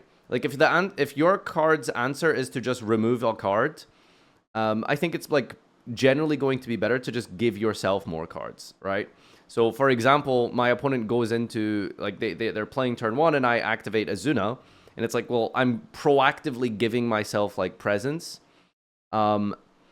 comparatively with, you know, I'm just negating your card, right? So... is once again attempt... For hire, I watched some gameplay of that the other day, by the way. That deck is really cool. That deck is genuinely really cool. To invalidate gameplay, rather than genuinely engage with it. Jurgunity's latest support is also guilty of this. While its design is reliant on utilizing the archetype's actual playstyle around equips, it's in service of negates and floodgates. They're uninspired pieces of anti-interaction. Arius can be passed off since it at least takes the more nuanced approach to negation, only hitting cards that are face up on field. Their new link, however, is just phoned in entirely. A negate, floodgate, and a way to cheat out their synchros. Importantly, Arius or Aridbar, which are both negates. It just does everything in a lazy and unengaging way, and when you know it, they printed the second coming of Hulk to make it an even more annoying card. I don't want to go on a tangent about this card. Why did they make this card, by the way? Like, why? What? Who asked for this? All I have to say about it is, if... Also, why is the Dragunity link a boss monster a link, by the way? In what universe does that make sense? Your problem with this card's existence is that it goes into George. I think you might have a problem with George. Decks don't deserve an auto-win payoff for being weak. This is just a resignation telling me you don't actually care about utilizing their unique design to any genuine effect. They deserve actual respect, using their unique playstyle to maneuver the current meta landscape, doing so in a way that no other deck can, not being handed an auto-win as a participation trophy. Their win conditions in the most shallow sense. It isn't designing them to win so much as it's designing them to kill the opponent, only attempting to drain the life from your opponent's deck and win by default. Every deck in the game is innately meant to have a win condition. If the win condition is your opponent doesn't play the game, even Viacroid can do that if your opponent has a stroke. There's no unique design attached to the archetype where you feel you've distinctly won with that archetype. All that tells you you won with them are the names printed on the cards, not the effects. And Yu-Gi-Oh! Isn't a name game. When it comes to well-balanced design structure, there really isn't a better example than Vanquish Soul. It's the best designed deck in the context of the game's modern landscape. The way that... A Vanquish Soul Andy. Listen, I've always said, I think this deck is boring. I don't like it, but you could appreciate it's very well designed. Like, I don't know why you guys, some of you are hating right now, but Vanquish Soul is very well designed. Very well designed deck. Yeah. I don't know what problematic interactions does Vanquish Soul have. You know, you might mention Holy Sue Fire Dark turns you, and it's like, that is literally good. Like, that is the point. It's like you have a chance going second, you know? It's like, what are we complaining about, dude? A Caesar Valius pop? A column pop with Raisin? You know? Like, don't get me wrong, the deck gets pretty obnoxious when you include canines. But, yeah, like, it's a very well-designed deck. Deck is designed, you're deliberately holding cards in hand for your effects. It could have been made this differently. Gives you a reason to not spam Yeah, your if my field grandmother monsters, had as it wheels, she'd be a functionally turns your bicycle. What do you mean it monsters could have been into made nodes, differently? creating a natural balance to prevent you from barfing out too many monsters, while not doing so is an active detriment to the deck on a fundamental level. The fact the archetype is relying on monster reveals also means that spells and traps aren't ideal to run if they can't also generate attributes to enable the deck's playstyle. If they don't really help the deck to push their game plan, the inclusion of staple spells and traps is a bit iffy, with cards that need to discard like Super Poly being an even steeper cost in the context of Vanquish Soul. It creates a risk versus Holy reward Suit Fire dynamic in deck Dark is building too with spells and strong. traps. It's not, though. It's not. Going second, a 3-card combo, I think it's fine. You're going first. You have a 5-card hand going first. You have control of the board. You have initiative. Like, I think that's fine. Genuinely. Like, oh, Holy Suit Fire, bitch. It's a 3-card combo. Yeah, good combos. You know what a 3-card combo looks like for a going first hand? For a going first deck? I don't know, dude. Like I said, I think K9 is what takes it really over the edge, but I'm, talking about pure Vanquish Soul, I think pure Vanquish Soul is very well designed.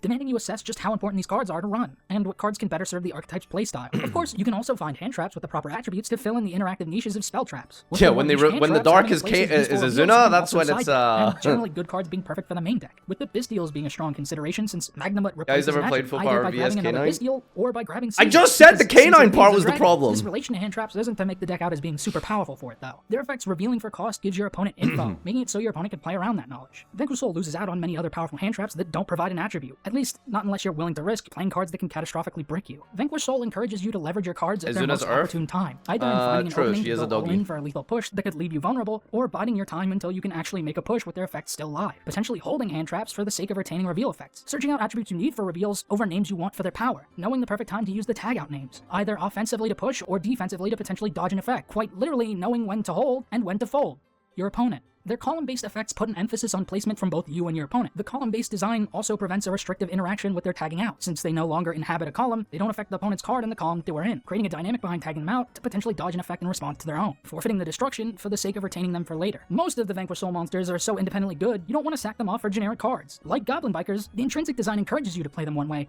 but it doesn't force you to. You're still granted versatility. It's just a matter of knowing when to tap into it, knowing your limits and how to surpass them. It makes the deck extremely fun to play, since variation depends on the game itself. Vanquish Soul's design encourages thought-out resource management with a strong emphasis on adaptive and predictive decision-making, not dissimilar to the skills present in actual fighting games. Add to that, the fact all of its monsters have different effects attached to different reveal costs, giving them dynamic and diverse ways to play out a game. It's genuine open-ended design. It's my favorite archetype in the game for that reason. And somehow, people got mad that I deconstructed how Konami flubbed this perfect structure on its release. And now that the deck is actually competent at achieving its gameplay goals, people hate it. Because meta. I mean, listen, if someone's gonna tell you, hey, what's my favorite deck? Like, there's a lot of red flags out there. Vanquish Soul is not one of them. He brings up a lot of points about the identity, about the theming, how the card text physically works the way the card does, and how the card text emphasizes its win condition and emphasizes its gameplay loop of revealing, but also the revealing isn't just like a gimmick where it's like, oh, I'm gonna activate a Vanquish Soul and reveal a card. If I deplete my hand of resources, like a hand trap, for that reveal, then I cut myself off of that reveal. Like, there's give and take with the deck. There's decision making. It's like I can sacrifice this interaction. That means I get this interaction. Like, it's good. It's all around well designed. Still think it's boring though. It's not for me personally, subjectively. Since Konami doesn't care How's about that different from genuine other decks, design, though? they hit the archetype itself. Very different from other decks. Other decks will just have their kill switches available anytime. That's why we've been talking about how Omni Negates are really bad. Like, they just activate, there you go. There's no, like, thinking about sacrificing your disruptions. You make your disruptions, and you put them all on the board, and that's your deck. Not every deck functions like Vanquish Soul. The cards that contributed to non-games against it. And what do you know? The game's health suddenly tanked. Oops, They'll show requiring card you use update and list the resource you cycle choosing grind. to hit the cards that contribute You're not to understanding games the point. If you're only fire in hand, like, sorry, I'm getting frustrated. If your only fire in hand is Ash Blossom, and you use Ash Blossom too early, you have now cut yourself off from that fire reveal. So you have to make the decision to think, when am I Ash Blossoming?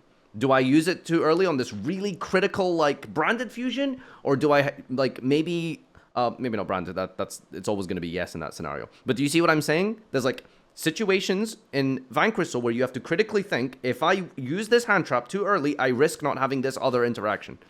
That's what I'm saying. Other decks usually don't have that decision making. The issue with Fire Dark is it's 2 staggered interrupts while going +2 and you lose 0 advantage to it, where K9 and Dracotail at best go even.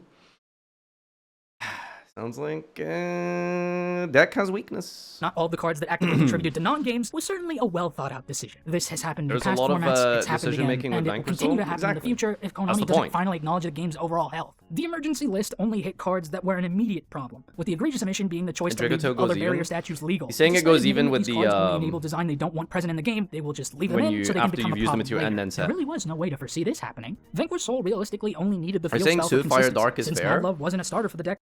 I mean, what are we defining, like, fair? Like, it's powerful, it's good. I don't think it's like, you know,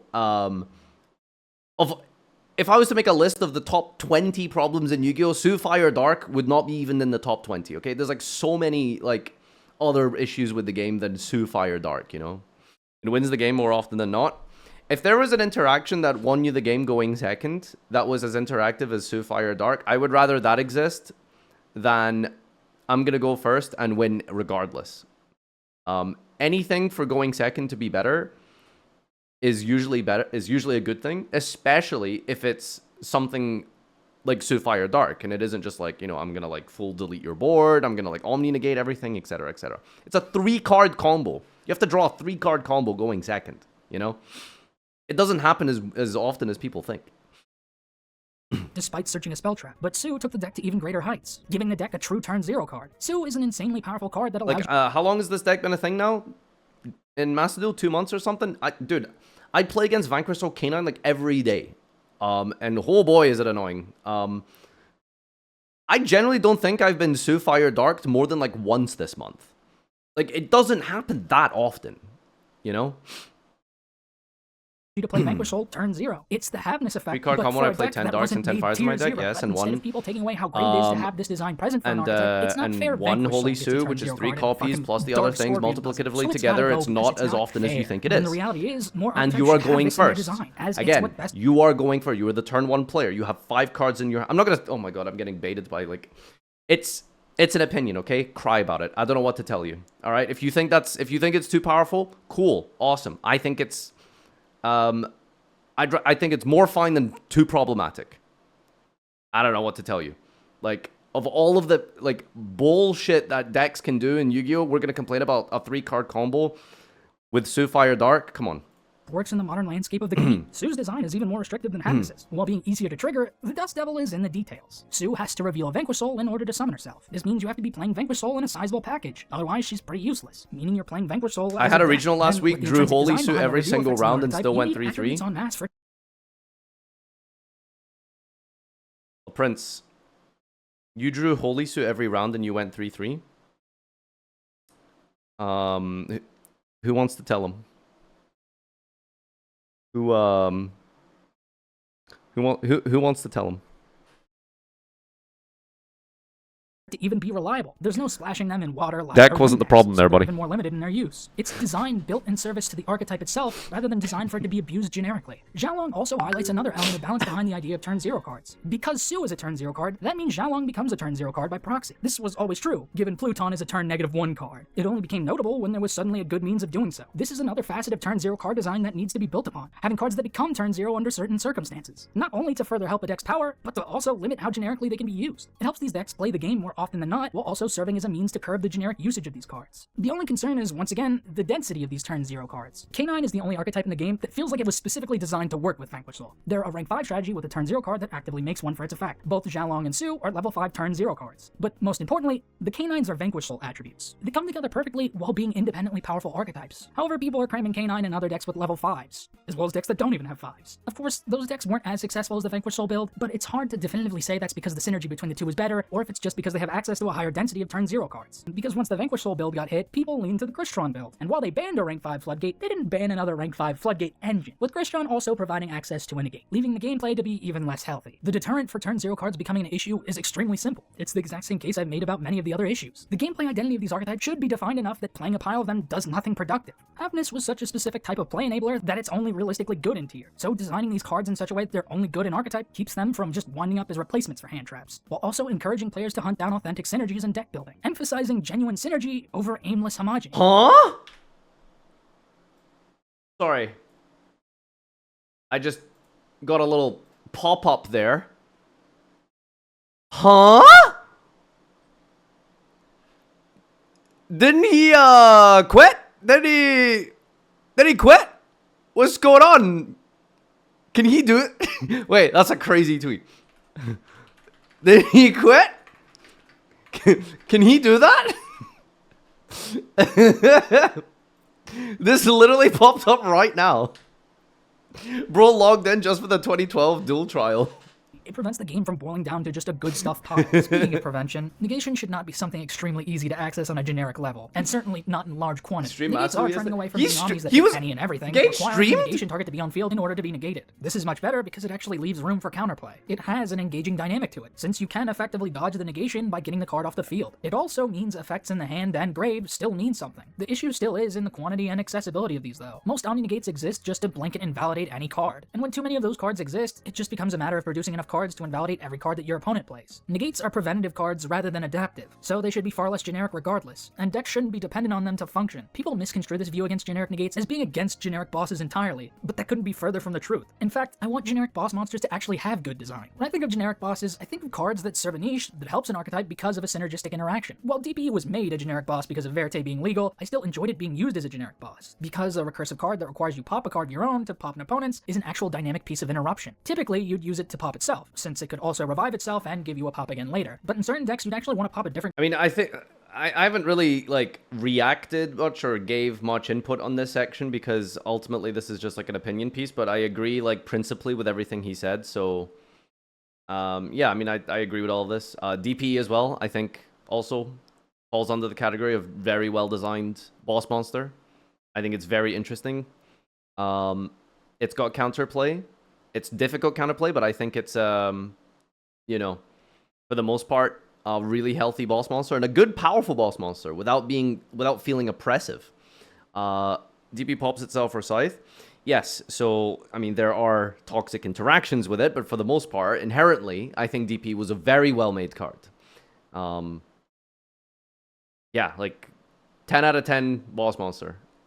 Absolutely amazing card. Card of yours for a benefit. The problem is, DPE isn't truthfully generic, and generic bosses aren't designed in this sort of way. But I don't know why they made, like, you know, you could just splash in 3 Fusion Destiny and Verite. In specific niches. That was a bit silly. Select decks in a unique way. Instead, you just fish for negates because Konami hasn't designed certain decks to have a genuinely competent game plan. Very fittingly, the only generic boss monster I can think of that comes close to this criteria is Promethean Princess. She's a generic Link 3 that functions similarly to DPE. She can pop a card you control to pop an opponent's, reviving her. Hate on Snake Eye all you want. I think Princess is one of the cooler aspects of the deck, for sure. It has a restriction, which didn't work in Snake Eye because of Desiree, but that's a different topic. But I think Promethean Princess is a really cool boss monster. Herself in the process. She also has a separate effect to reborn a fire monster, making it so you can either link climb or just revive a fire from grave for any other reason. She's generic, but her design around fire monsters and her firelock while she's on field limits Yeah, I think she should have required at least one fire monster. I think, like, making Promethean Princess with, like... sequence and like a dark is like stupid, but you know, graveyard based interaction is difficult to interact with proactively, and I think that's really cool. That's why I like it. Some of the coolest interaction in Yu-Gi-Oh is things that pop out of the graveyard because it's so hard to interact with. I just think that's really cool. You know, things like Scythe pop out of the grave, which aren't cool, but she pops out of the grave, and I think she was really cool for that. How generically she can be used. It prevents her from being abused, but ensures she's a card worth using in more niche settings. It's just like the theming as well, like, you know, it's like the Promethean fire coming from the graveyard, like being reborn, like, oh, it's everything about it is so cool. The problem with her is context. She was so clearly designed to push Fire King, a deck that was tiered with the help of Snake Eyes during her release, leading to her becoming an immediate part of the game, which then prompted people to complain about a generic boss monster that was an actual piece of interruption, because it was included in a deck that was also barfing out negates. Now that the deck is no longer relevant, and the negate— I just, like, how are you defining boss monster, I guess, is really the question here, right? Like, is Promethean Princess a boss monster? I mean, in some way, in some context, no, right? Like, what does boss mean in Yu-Gi-Oh? In some context, yes. That's a different point. Anyway, whatever. Let's stick to the point. have been reined in, no one cares about her. There doesn't seem to be any urgency to design cards in a similar vein, unless it's to push support for an existing dominant strategy. The best we've gotten since is a Baoku, a card most people have already forgotten. More cards with the same philosophy need to be made, and they don't have to be made with the express intent of pushing an already top-tier strategy. Because these are the type of cards that should be hanging around from format to format, not the non-game floodgates that Konami continues to leave around. Zarring the Chainbound Dragon is the only really unique take on negation, making it directly revolve around chain links and not just being an automatic answer to any card played by the opponent. It genuinely applies negation in a way that requires thought behind its use. It makes it dynamic to gameplay, providing a way to get around chain blocking and even encouraging players to approach. I haven't played with this card yet, but I've only heard good things. Around negation, that doesn't mean we need to mass produce them to replace all the old ones, because we'll ultimately end up with the same problem, just on a different spectrum. You can design a deck like Sulfur to produce negates in a way they can only really utilize, but the fact of the matter is, you're still underselling the archetype's playstyle mechanically, which is doubly offensive considering it's a pendulum archetype. Electing to only use negates as an endboard shows a serious lack of creativity in design. What about negation is uniquely Sulfur? It's a mechanic that's rife throughout the entire game. I can't see a way where I associate this with its gameplay as a unique style. It's meant to reflect not interrupting a performance, but this is the most Okay, so, well, about the deck and the Sulfur Chord specifically, negation works in this deck because it summons your scale, which is like conducive of creating a song. That's the logic. I wish I was kidding, but that's genuinely the logic. Shallow way to adapt that into gameplay. The old Sulfur cards represented this with their scale effects. It's just a shame that pendulum summoning without being interrupted doesn't really mean anything when the mechanic's already been gutted anyways. The deck has a clear emphasis on scales, low and high, even and odd, the correlation to their levels and their scales. The archetype can lean into their scales and levels based on evens and odds, providing different play patterns to the deck while you control specific scales. Angelia and Harmonia are the tip of the iceberg for this sort of design. Harmonia letting you control your scales to get out unique effects, and Angelia allowing you to tribute a Sulfur and summon another from deck with a scale differential of 2. But since this sort of design isn't emphasized in their gameplay throughout, there's very little gameplay identity to them. Happiness can grab 2 different scales, which subtly leans into Angelia's effect, allowing you to grab her and another good Sulfur then tributing that Sulfur to summon out another good one, allowing you to cycle scales to bring out more depth to the music that is your plays. It's just a shame this deck's making music on fucking Dalai Lama.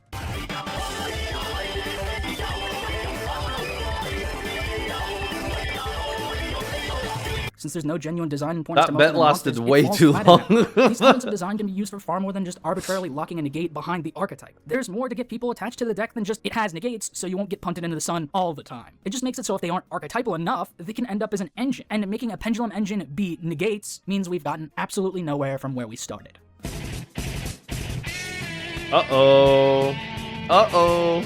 Which leads us into talking about engines in general. Fiendsmith is an engine that was shoved in just about every deck for the longest time. Adventure, which came before it, also had a similar stint of splashability. Crazy how quick this fell off. I'd like to see engines of this general power level be made more niche in design, or at the very least, given better design restrictions that require a little more investment to actually use them generically. A good start would be evaluating the ramifications of making them accessible with a link one. As Fiendsmith exists currently, it feels less like a unique engine that helps decks, and more like a fragile crutch if you aren't already a meta level strategy. Any 2 monsters can go into the entire engine, and if you draw Engraver or Tract, you get the full engine without needing to commit a normal summon. This made it far too generic, which is a problem when it also generates a mountain of advantage. In contrast, Adventure had a restriction of forfeiting a normal summon effect to use the engine. More of that present on engines and its homogeneity can be reined in and made less problematic. There's also a separate concern behind the very philosophy of engines. Archetypes all have an engine by design. It's how they even function, just like any well-oiled machine. But sometimes archetypes are designed solely as an engine, like Fiendsmith. You can't really play Fiendsmith pure, because it's only 2 main deck names. And unlike Sky Striker, there isn't really a game plan that leads to a genuine win condition with only the 2 names in the archetype. There's no gimmick design to the main deck because there's no design in the main deck. The real balance behind engines isn't just how much of it is useful in a generic context. Closed Moon's banning is just a racist ban. There's no mincing words about it. The card was banned for being a generic Link 2 like Fiend. Even if it was a vanilla, it would be. Yeah, I mean, like, you guys are saying pure Fiendsmith. I don't know, like, it's, you're talking about the Bestial variant, right? Like you're essentially combining 2 archetypes. Like, you can't literally play just Fiendsmith. There's physically not enough cards, I think is, like, maybe the main point. You know, focus on the principle and the concept rather than the details. Banned.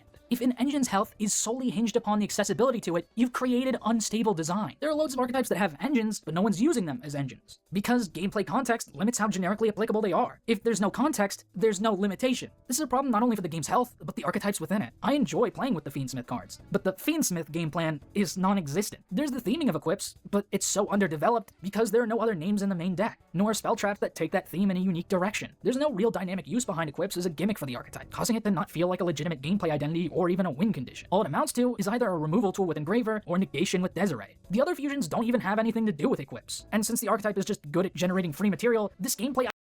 No, what? Huh? It does. Rexstrom does something with equipping while equipped with a Fiendsmith. Yeah, it becomes a towers. The idea is you're supposed to like bring them back and stuff, right? Like with the Link 3 Agumon Day. I don't know. That's I mean, yeah, I guess like you can't play like just pure Fiendsmith if you really wanted to, but I mean it's the closest thing that exists. Identity might as well be non-existent. You are forced to play Fiendsmith with something else because you can't even get anywhere with just the cards in the archetype alone. I wish Fiendsmith existed as more than just an engine. As it stands, it is exclusively an engine. And as an engine, it lacks a defining gameplay identity. If you open Engraver or Track, you just have access to insane resources, all without using your normal summon. I think like some archetypes and decks that have Fiendsmith be so integral to the strategy, kind of maybe you could say, are basically Fiendsmith decks alongside their own archetype, right? Like when I think of Yubel, I think of Yubel synonymously with Fiendsmith, right? Because they just went so well together. Magical Musket is really like that as well. More recently, Live Twin with the new Link 1 as well, for sure. So I think like it's technically different archetypes, but they are so powerful together that they basically become the same like archetype and like same deck, you know? Fabled, yeah. This makes it good in just about any deck, and with the ability to weave into it with any two monsters, you have a problem. Yubel works with other engines, not Fiendsmith means hitting exclusively. the archetype entirely. More Something not optimally, only you due would to want the archetype Fiendsmith, being is the microscopic, point. but also due to the fact the engine that makes it run. Like when you imagine in your mind Yubel and the best version of Yubel, it was Fiendsmith Yubel. Because it was just too good. They just work too good together. Doesn't actually have a unique gameplay identity. There's nothing niche about their application. There's no real synergy behind including them. They're just free, powerful resources. Yubel Fire This King? shouldn't be the case. We Sure. shouldn't be I in a guess if scenario you where a like card is bad banned decks simply and- for or play existing Duel to Links. balance out a design issue. If you that want could to have play been avoided optimally, entirely you're by playing making the Fiendsmith. engine more than just an engine. This engine issue has become far more prevalent with Mitsurugi. Habakiri, much like Engraver, has an insanely This powerful is the engine real effect problem while here. not requiring your normal, enabling you to tap into Mitsurugi for very little cost in any deck, making it extremely tantalizing to dump into any other archetype just like Fiendsmith. With time going on, the deck's splash ability has gotten absurd.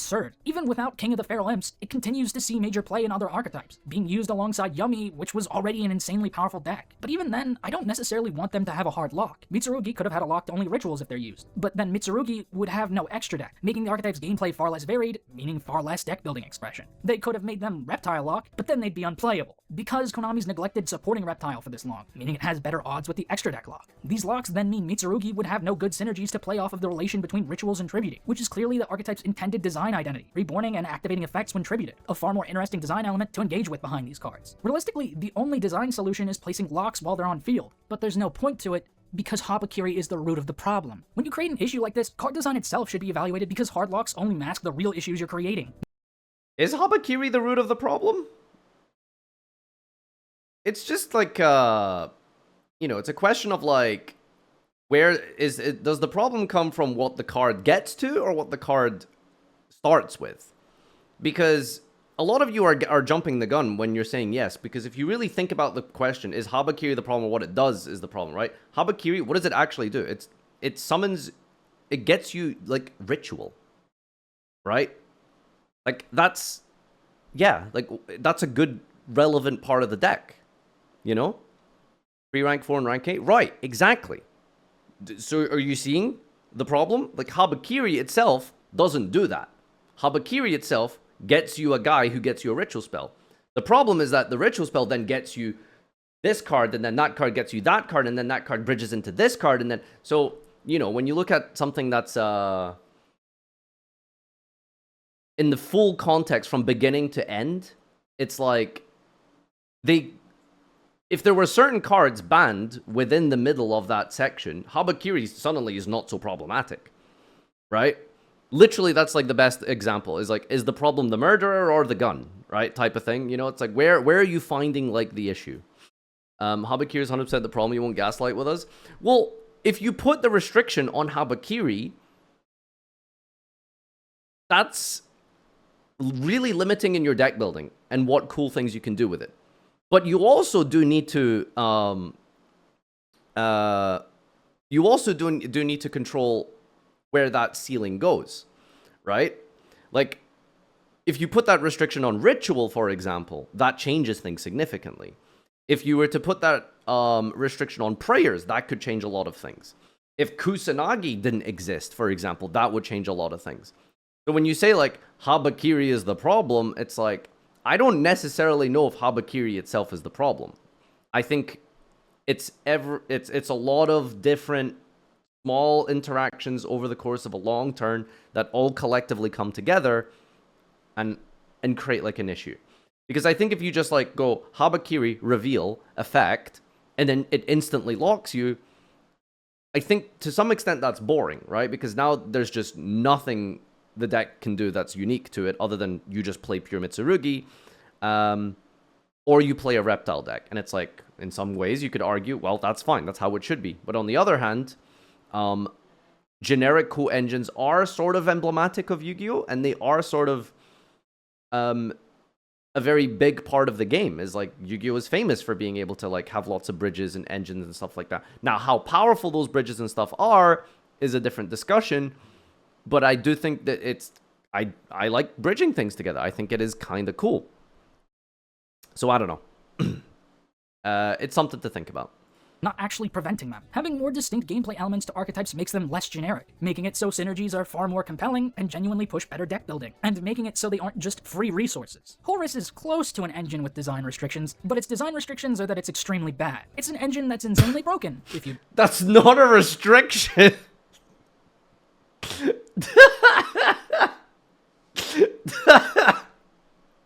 Horus's restriction is that it's bad. Okay, true. Draw the singular good card, but god-awful if you don't. I like the discarding facet of their design. It gives them an inherent niche synergy with decks that want their cards engraved. But Imseti and Sark are the only cards that facilitate that, and do something productive for the engine. Every other name is just a brick you have to dump off of Sark. There's also the fact that the engine, when it goes off, is functionally a more broken version of Master Rule 3 Pendulum, requiring Sark as a singular scale to functionally pendulum summon every Horus name from grave. This all right, we are doing some stretching of the imagination right now. Respond to, along with insanely powerful... King Sark is just pendulum summoning with one scale. We're really using our imagination on this one. Technically true! Protection and control effects. Horus conveys the real problem Konami had with Pendulum was not the summoning of 5 guys, it's the fact that a Pendulum summon was only 1 draw off Max C. Wonderful priorities.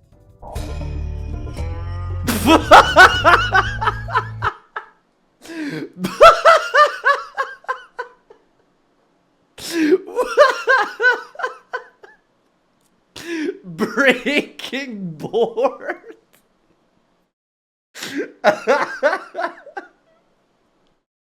Has anyone seen this before? This is insane. Did he make this?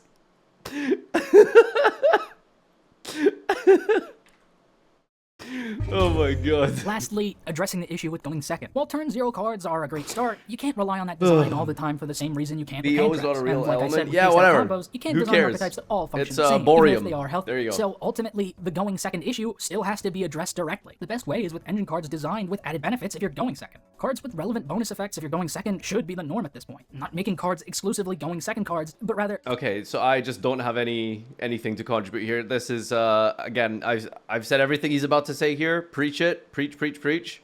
Cards that provide the much needed versatility to leverage Storm for Hire, base card. Ketu, base card. The game in their favor should they be going second. The tactics cards accomplish this to an extent, allowing you access to powerful cards going second more often than not, while still being usable going first because of hand traps. But talent retains a philosophical issue that hampers the game, the hand rip effect. When you consider called by's relation to hand traps and the importance of them in the game's ecosystem, tactics poses a similar toxic gameplay interaction, making an opponent go down 2 cards simply for attempting to interact. The rest, on the other hand, feels like a far more well-tuned take on this design, allowing you to set any normal spell or trap if your opponent activated a monster effect, but it can't be flipped, with the added caveat that you can add it to your hand instead should they control a monster. While this can, and was likely intended to get talent, it's a way for decks to potentially grab a useful engine piece. So while it may not be an engine card that decks can rely on to consistently boost them, it's a card that genuinely helps decks perform when they do see it. But I don't want this type of design to be an excuse to neglect the design of archetypes themselves. An engine design like the new For Hire quick play spell is an overall better direction for design. It lets you summon 2 names instead of 1 if you're going second, making it way more potent in the context of going second, which is what decks need. This design leads to a card that's always good and makes them better going second, giving the deck itself the capacity to perform well regardless of the dice roll, as well as depending on a specific draw. The main Oh, that's just such a good basic point, man. Cards should always be good or better going second. That's like such a good way to design a go second card. It should just be good. It should just be a good card. And if it's going second, it should be even better. So simple. God, it would do so much. That's why the Charmies are so frustrating, because they're ass going first. You see it in your opening hand, it's like, oh, well, gosh, I hope it's fusion material for my Arthalion, you know? And it's this paradox where it's like you have to draw it going second, but if you see it going first, it doesn't do anything. Like, it's really annoying. That's why Maxi is so fair and balanced, because it's fun going first and second, right, guys?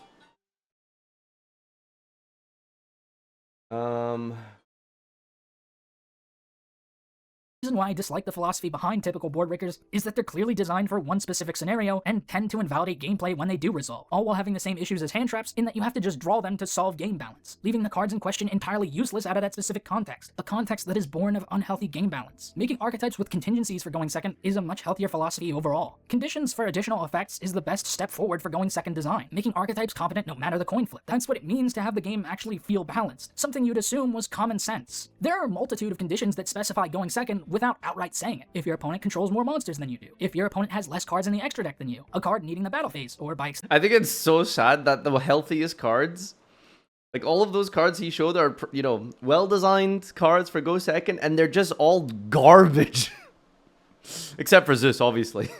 Mention main phase 2. Your opponent summons the previous or current turn. It's just a matter there he is, the king of garbage. Star Slayer, Elfun using these himself. principles in design for far more effective cards Typhon. that actually address the imbalance in going second. These are means to properly address going second directly, while still providing utility for archetypes at all times. Pendulum specifically could lean into design around having more cards in the extra deck than the opponent, not only because it would help them going second, but because pendulums go into the face-up extra, making it so they can still get those benefits going first, but with setup. It's a chance to utilize the intrinsic mechanical design of Pendulum to give them a unique game balance. It's a type of design to highlight over hard locks on archetypes. Another more subtle issue with going second is the nature of drawing multiples. Most cards are hard once per turns, for good reason, and of course, most are crucial to the deck's functionality on a consistent basis, so it's not like you're going to short out on copies. Is this But not a anytime go you see first problem multiples as in the well? opener, it functionally means you have completely dead cards, which makes going second an even more miserable experience. When every card is absolutely critical to pushing the game in your favor, having dead cards that you know you couldn't just cut feels bad. Wait, but what is the purpose of this argument? Like, that's not unique to going second. Wicked Synchro is a card that I absolutely love because it elegantly addresses this. It's a quick play search spell for the archetype, but what makes it special is its specific design. It's twice per turn as opposed to the usual hard once per turn, while also being a quick play. This design on Synchro makes it so drawing multiple copies isn't a major setback. Even Having all 3 cards copies being aren't a powerful bad. Since matters it's a when quick going play, second? you can set the third and use it on your opponent's turn, and since it lets you like perform a it's just synchro such a summon moot point. afterwards, Like, it yeah, creates a I piece of guess. interaction. This sort of design should be Not more wrong, common. but Design that is addresses it the need worth to play bringing up? cards Like, in multiples and accentuates unique not really design that to balance it unique, out of I being feel. broken. While I can appreciate the Charmies actually carry a similar sentiment, they're still awful. Allowing you to use another Charmy prevents hands with multiple being abysmal, which is obviously what you want going second. But this Oh, isn't he the didn't even Charmies. mention They're the just twice by per turn Maxi. until now. The amount That's of hilarious. times a second Charmy has been chained to the first Yeah, game I stop forgot only these serves to idiots can be rebrand used the twice. Maxi versus called by minigame. This design philosophy needs to be present in engine for archetypes, and it has to be genuinely meaningful. Sulfur Happiness is another card that addresses the issue of drawing multiples. It toes the line around multiple different effects well. While so many cards either overwhelm with Just as a side point about negates, by the way, that's like one of the most annoying things about certain boss monsters and negations. It's cards that say negate effect. It's usually a better, more helpful thing when cards say negate the activation, because then it means you can activate a second one. Oh my god, it's so much more broken when they negate effects, because now you could potentially just have a dead card in your hand, that you can't just like use to play around. You know, it's numerous effects in one turn, or crazy. only use one effect per turn to the active Baron detriment of the card. balanced. Happiness gets it I'm right just by saying, if having you had multiple to make effects Baron that say can only effect be or activated per activation, card. you'd pick It functionally activation. crams 3 cards into one for the sake of brevity, while also serving to make the card's application more situational, which naturally means more varied use from it, especially should you draw 2 of it. Cards that genuinely help archetypes contest established boards, while also serving as a way to generally help the deck's plays going first, is a much better design philosophy for modern cards. Designing crucial cards Oh, does to not be Impulse say worthless should you draw effect? Yeah, multiple that's just alleviates more of the busted. issues with going second. It's the type of design that needs to see more experimentation. There's also design philosophy like Earthbound Prison. Not only does it have an effect to negate an opponent's monster, clearly addressing playing it going second, it has an insurance policy. Field spells are often crucial to the functionality of decks, which then makes it pretty easy to pull the rug out from underneath said deck. Prison functionally says, if your opponent destroys this card, kill them. It's a bit of a strange solution to deterring negation and destruction. As long as the card itself doesn't outright stop your opponent from interacting entirely, like Sandman Summoning or Dreadful Dolls, and the deck's intrinsic design isn't egregious, this deterrent clause is welcome on occasion, since it only serves to directly address the uphill battle that is going second. It's a type of philosophy that insulates the deck while not just ending the game on the spot for existing. A lot of the current philosophy behind Yu-Gi-Oh's gameplay is an endless Ouroboros effect, constantly trying to consume itself by way of suppressing itself, but it can't consume itself. Unreliable design can't be relied upon to balance a game, so the solution is simple. Break the cycle and start balancing the game on a wider scale. As I've said, the game doesn't have to reset itself. It just has to meaningfully rein in what modern Yu-Gi-Oh is currently, condense it into the very best that it can be. Their approach to correct course with more recent archetypal design is great, but the many missteps and blatant disregard for the game's health make it seem as though Yu-Gi-Oh will never truly be in a good place. It doesn't matter how many steps they take forward if each is subsequently accompanied by 2 backwards. As of now, I'm not sure Konami wants the game to be healthy, given the evident desire to sell you on decks with auto wins that actively damage the integrity of the game. There are multiple different formats made up by people playing the game, formats people love and enjoy engaging with. While they may be drastically different in direction from one another, one thing remains a consistent theme: the reality that the game is fun at its core. But the clear structure and management of the main game is only a hindrance to that fact. This isn't because everyone outside of Konami is Einstein, it's because everyone at Konami is too busy watching little Einsteins. You can make a new format like Genesis to expand how people approach the game, make healthier decisions for game balance, but ultimately, the It's so crazy that you can say Konami don't know what they're doing, but at the same time praise Genesis so much. It's like, well, surely you can then put 2 and 2 together and realize, well, there's clearly a design intention with Floodgates and restriction or lack of restrictions and all the different problematic game design choices they made, right? It's like everything that I mentioned earlier about Yu-Gi-Oh! From their perspective being more of a cinematic experience rather than a gameplay experience. core game itself needs to shift philosophy. That isn't going to change. They can design cards to be more healthy, fun, engaging, and skill testing, but they'll ultimately refuse to address the systematic issues that keep us from playing Yu-Gi-Oh! At its core. I want to play Yu-Gi-Oh! We all want to play Yu-Gi-Oh! We already know the best course of action for the game. It's only a matter of going forward with it, taking no steps back. Modern Yu-Gi-Oh! Is a game that's meant to be enjoyed, contrary to popular belief. Konami just has to put in the actual effort to make that the reality that it always should have been. If you're here solely just for the subject of this video, you can close tab or click off to another video now. I'm gonna wrap up this video talking about the channel for those who care. I've not been in the mood to make videos the past few months. The September ban list made me feel entirely disillusioned with the game. The same level of disillusion I felt when... Why is my YouTube like frozen now? Bro, my task manager is frozen. What? Look at this. Oh, no. Wait. Yeah, what? It's just frozen. Well, thankfully we got to the end of that. Holy wow. I've been meaning to watch this for weeks at this point, and I'm glad that we eventually got to set aside some time for it, as it has literally crashed. I can't even... Chrome Pendulum was ruined crashed. entirely by Master Rule 4. Oh, the fact okay, that the takeaway from such a good format was to hit the cards that made it good. It's just frozen. Okay, well, that's probably while continuing to my note here to dip. Anyway, yeah, so as I mentioned, I think overall this was a very good video. He seems very smart, articulates his points very well, explains things really well as well. I think there was a couple of things that I fundamentally didn't agree with, but there was a lot of good stuff in here.